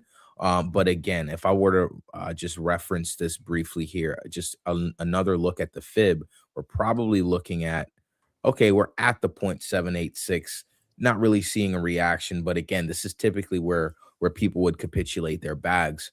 For me, it's a little tougher because of the thesis side of it is sort of invalidated. So yeah. Um so Crypto Jones, super excited about tomorrow's show. Have you guys been DLLMing chill? Yeah, I actually have a call with Crime. Crime is coming on tomorrow. I have a call with Crime in like 30 minutes, and we'll do another recorded session. And yeah, like DLMing has been going well. I think the market just hasn't really provided us the most opportunity, like because there's not just a lot of like on-chain action happening. But so it's been a little bit hard to kind of pick the right assets and stuff like that. But I have been DLMing, and I've already picked out the next DLMM token that I'll do. It's so yeah, so we'll see how all of that comes together. Um let's see. Maru 2, thanks, You know chill. I you're a copy smart trade guy. you on Solana, Trojan MCG, lobster to 100 mil for sure. Let's look at the lobster chart real quick. Let's see how it's faring with the market downturn. Up still about 12%. Looking And phenomenal. you too, gentlemen, ladies and gentlemen, can trade this chart with us, scanning the QR code in the bottom left corner. So shout out Trojan. Shout out. But yeah, this looks awesome. This chart looks very strong. You have a breakout of the 5 mil sort of resistance that we had that I marked off, and looks like we're going to back test it. But look, I still think this is probably one of the most viral stories developing on Solana. I mean, you have an agent that's paid out humans 6 figures. It's also coordinating with humans IRL to complete real world tasks. It has the 512 gigabyte of memory coming in with 80 something GPU cores. So like we're about to this thing is about to level up in a big way, and all the machinery that Lobstar has bought comes in April. So it's going to be like transferring from a laptop with 3 hours worth of memory to like serious GPU backing and a GPU power and stuff. So it's gonna be insane, and that's all gonna be dedicated to 24 hours attention, basically attention flywheel on X. So excited to see what becomes of that. But yeah, Lobstar to 100 mil, and we even saw the Cerebro dev also talked about Lobstar. There's a ton of like old AI agent wallets, a lot of dormant whale wallets from back in those days that have actually started to come out and buy Lobstar. So I've actually been pretty bullish. I've been pretty bullish on Lobstar, still holding it pretty strong. But yeah. Can we check out Crypto Kled? Jones? Let's Yeah. run it back to some of the OG tokens. Dupe is outperforming. And again, I'm No selling way. my dupe. I'm selling into some of the strength. DLMMing into some of the strength, I should add. Yeah, so dupe's up to 10.4 million despite market being pretty shitty, which is interesting to me. And I see dupe at 10 mil. And they have the token utility, I guess you could say, in terms of look, they have lots of users. They use points as a customer acquisition cost, and they do off the open market to give to users as points. I'm not sure if that's what's driving charts. Maybe get Bobby on here for an update, but this is 10.4 million despite the market being really, really bad. So I'm not sure if this is a profit taking opportunity or, notable strength you want to pay attention to, but I have de-risk a little bit, I will add, over this, course here. But it also puts in perspective, this is at 10.4 million. Well, Kled is doing some really interesting stuff, and Kled is sitting at like 12, nearly 13 million, despite raising at what's assumed to be a 200 to 300 million valuation. With this street situation going on, I think maybe with the delays on street, this is some of the reason it's kind of been dumped here a little bit, but still to me seems like a really good value bid if you're looking for a growth investment. Again, it is a high beta to AI, so it's going to be a little bit more volatile, but the numbers and the conversations we have had with Avi, you can't really ignore. And so seeing this at 13 mil, it just feels like a bit of a ticking time bomb to me. So this is the zone. Like, this is a DCA zone. If you're a Meteora guy, you got some money, you can trade with us on Trojan. I will probably be setting a range here on Kled from like, I would say 15 mil down to like, I don't know, 7 mil, I think, where the bottom of Chill's line is, and capture all fees in that range, as well as like accumulate more, hopefully, in that area. So yeah, that's the Kled outlook. Anything to add to those? No. I mean, look, this range was a multi-month range we established back middle of last year, summer last year. We're back in it. So, we've seen Kled at, 50 mil plus, and how you felt when you saw Kled at 50 mil with everything that they're building. And I would argue that when Kled was at 50 mil the first time, and I would say even the second time, I would say that it honestly has done a lot more fundamentals wise. It's probably even better now than where it was back then. And now it's probably, it's worth much higher, right? Like, well, now they've raised $10 million. And again, it's up for debate what you want to call the structure they have with Street. So I'm not even going to sit here and speak about that. I don't want to get them in trouble. And I know they're working out compliance with the SEC now. But again, assuming they raise 200 to 300 at a 200 to 300 million valuation, they raised $10 million from really notable angels as well as VCs.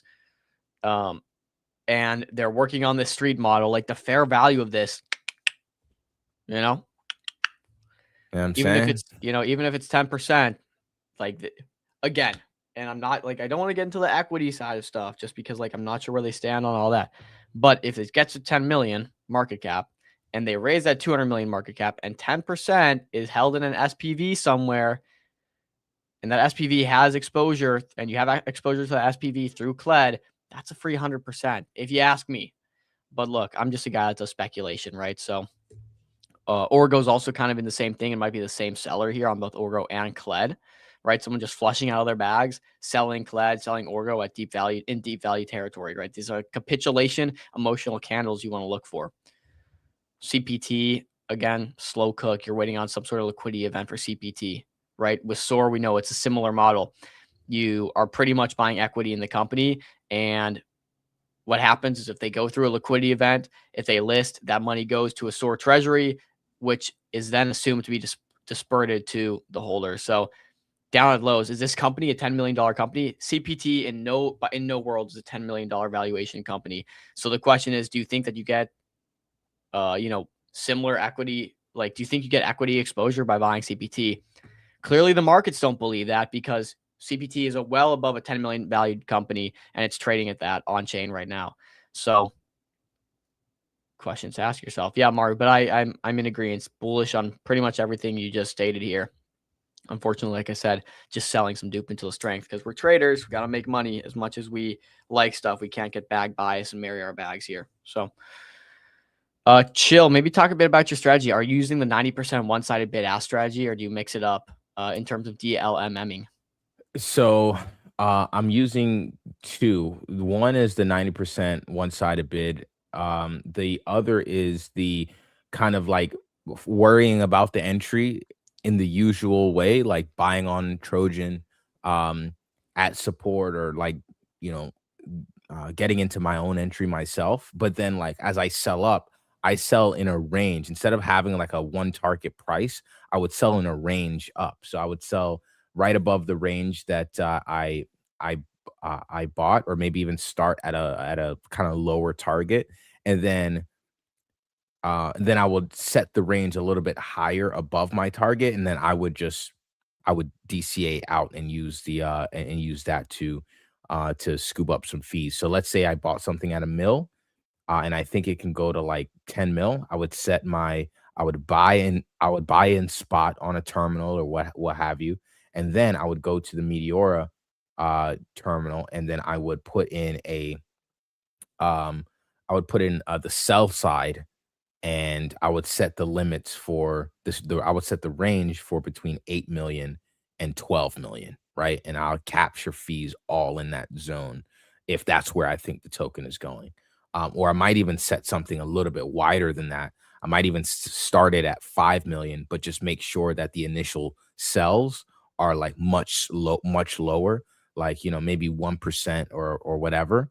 And then that way I'm catching some fees as I'm going out. So yeah, I'm still learning, but really love what's happening here. I love DLLMing. I mean, I've said this many times, but I really think that we done stumbled on something kind of nice here, folks. Not even gonna lie. Money. I got one thing to cover with from Sammy that he tweeted. Again, you guys should be following this account. We'll cover this, and then I'll let you take over, Chill. I'm pretty much good on this. Sammy made this tweet. He said, "I'll release a report on X402 today." Stripe said, "Hold my beer. Enter the Machine Payment Protocol, MPP." Here's the TLDR, guys. I'm going to give you the TLDR on Machine Payments Protocol, the open protocol for machine-to-machine payments. Charge for API requests, tool calls, or content. Agents and apps pay per request in the same HTTP call. Okay. Now it's a mouthful, but let's read it. It's not too long here. So Stripe plus Paradigm launched Tempo mainnet today, which is a payments-focused L1 EVM compatible 100,000 transaction per second sub-second finality stablecoin gas fee of 0.001%. Sorry, that's just kind of a blurb on what it is. So I hope you got all that, but whatever. Simultaneously released Machine Payment Protocol, or MPP, open standard for agents to service payment, co-authored with Stripe. Again, this kind of feeds back in what we were saying earlier. Everyone's trying to get into this payment protocol, agent payment layer, stablecoin payment layer system. MPP flow. Agent request resource, service returns payment requested, agents authorized from a wallet, instant settlement, resource delivered. So they're rail agnostic. Runs on Tempo today, but designed to work across many payment rails. Visa extended it for cards. Stripe extended it for cards and wallets. Lightspark extended it for Bitcoin, Lightning. Again, like, not super readable format here, but I hope you're just getting this. I'll TLDR at the end. Design partners: Anthropic, OpenAI, Visa, MasterCard, Shopify, Revolut, etc., are design partners. Their relationship to X402. This is where it ties into what we think is important. X402 handles the HTTP layer of discovery. This resource costs money. MPP handles the settlement layer. Here's how the money is actually moved. Okay, so again, X402 handles all the money. MPP accounts for how the money is actually moved. So like what layers it goes through, the abstraction of all of that. Stripe is positioning to own both sides. It'll be interesting to see which protocol the machine decides to use. And again, that's like, will it use which X402 facilitator will it use, right? But again, Stripe wants to gather both sides of these. They want to gather the routing system, and they want to gather the actual payment technology. Either way, it's bullish for agentic commerce. Kahala reports below contains a broader coverage on X402 with some research on Tempo and Stripe. I say this all to say Stripe's getting into it. They want agent-to-agent payments. They want to have those stablecoin payment rails. They're trying to get both sides of the market. So just remember, these people are interested. Let's talk through DLM strategy. I mean, look, we can do that tomorrow on stream. Like, that's what tomorrow's stream is for. So that'll be exciting. But I think my favorite DLM strategy is just making a range. And, let's say I have, of course, this takes having liquidity on both sides, having both the asset and then Solana or USDC to buy into it. But I think my favorite strategy is setting a range at an extreme dip rather than just 90%. Like, again, on CLED 15, and we can pull up the CLED chart maybe. on CLED 15 to 10 million range, putting up some of my CLED as liquidity on one side and then Solana as liquidity on the other side, and just trying to gain as much CLED as I can while it sits here in this range. Because if you would have been doing that now for, I mean, this is a 3-day chart for, 3-4 weeks, you'd have just been making fees here and essentially just added more to your CLED bag at zero cost basis, right? So the only thing I'll say is keep in mind. All right, let's just. So tomorrow we'll have the full DLM. I'm gonna call it DLM because I can't say DLMM every a single million times. Yeah. So I'm gonna call it DLM. So we can DLM. We can DLM at let's say this range, right? But keep in mind, if you are DLMing in this range here, as you go down, you're DCAing in, right? Like as you go down, you DCA fully into your position. But as you go up, you DCA out. And it's only in this range. So when you talk about DLMMing, you're not talking about entering a position like a trade. Because as this on this side, bang, bang, bang, hits all of our orders. As it goes back up, though, bang, bang, bang, it hits all of our orders. By the time it's ready for price discovery, or local price discovery, you're already out. The only exposure you have when price is here is the tokens that you earned in fees, right? So that's why for me, I would much rather from a trading, because with DLimmers, those traders, they're not trading a chart to, for 50% upside on a price movement. They're earning with fees. So they're more so just trying to get a good entry for fees. So that's why most people, they DLim. Let's just do this all over again real quick. So that's why people DLim the minus 90%, because when you do, let's say this was my DLim range. They said, hey, look, I'm going to go down minus 90%. I want to start from the top. They start from the top here because they start earning fees immediately. Right there, they start earning fees immediately. So as prices goes down, they continue to earn fees as price goes down, right? And if you're in this range here, if you're just chopping around, you're just earning fees without. So the tighter your range, the more likely you are to DCA out your orders, and now you're no longer earning fees. But right here, if you were to DCA it all the way down, you're earning fees all throughout this range right here. And even if we were to break out to the upside right here, you're still within your range, right? You're still within your range from all the way over here. So instead of hitting limit sell right here and only being stuck with the fees, you would literally DCA out here and be fully out by then. But the thing is, you're earning fees that whole time. So that's why I would say, don't get stuck trying to get too tight with the ranges. If you want to get a tight, DCA a tight range, you definitely can. But this is more so the mindset is different. We're not looking for, as DLimmers, we're not looking for trading a chart as in 50%, the price moves 50% up, or the price moves 2x, 5x, 10x, or whatever. Because typically, if the price moves that far, that would be outside of your range, and you're probably hitting a limit sell and exiting the full position. So really, what DLimmers are looking for is where can I DCA down and earn the most fees? Because you can make money off of a chart going down, right? You can make money off of this move right here. If I said, hey, look, this is at all-time high, I think the move is exhausted, I'm going to set a DCA for minus 90%, and I think it'll take a while for it to recover. Now you're earning fees on the consolidation, and I think that's a strategy. But those are other things that we can talk about a little bit more tomorrow. But I definitely I'm still learning some of these strategies because we are traders, like a traditional trader. We look for price movement. But with this, you're not only looking for price movement. And even when you're looking for price movement, you're not looking at it to get the ideal entry. You're more so looking at it, okay, where is the LP most where is the LP most can be most utilized, right? Where is the liquidity mostly on the chart? And that, you know, it's all about fees. That's how you do it. It's all about fees with delimmers. It's not about price and entries and exits and stuff like that. So yeah.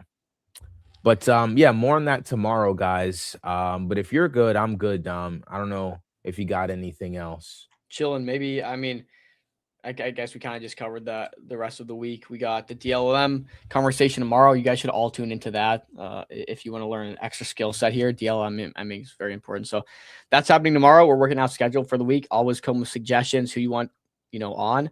We're trying to improve the stream, make sure it's as high quality, high alpha, dense as possible. So open to suggestions. We appreciate you guys as always.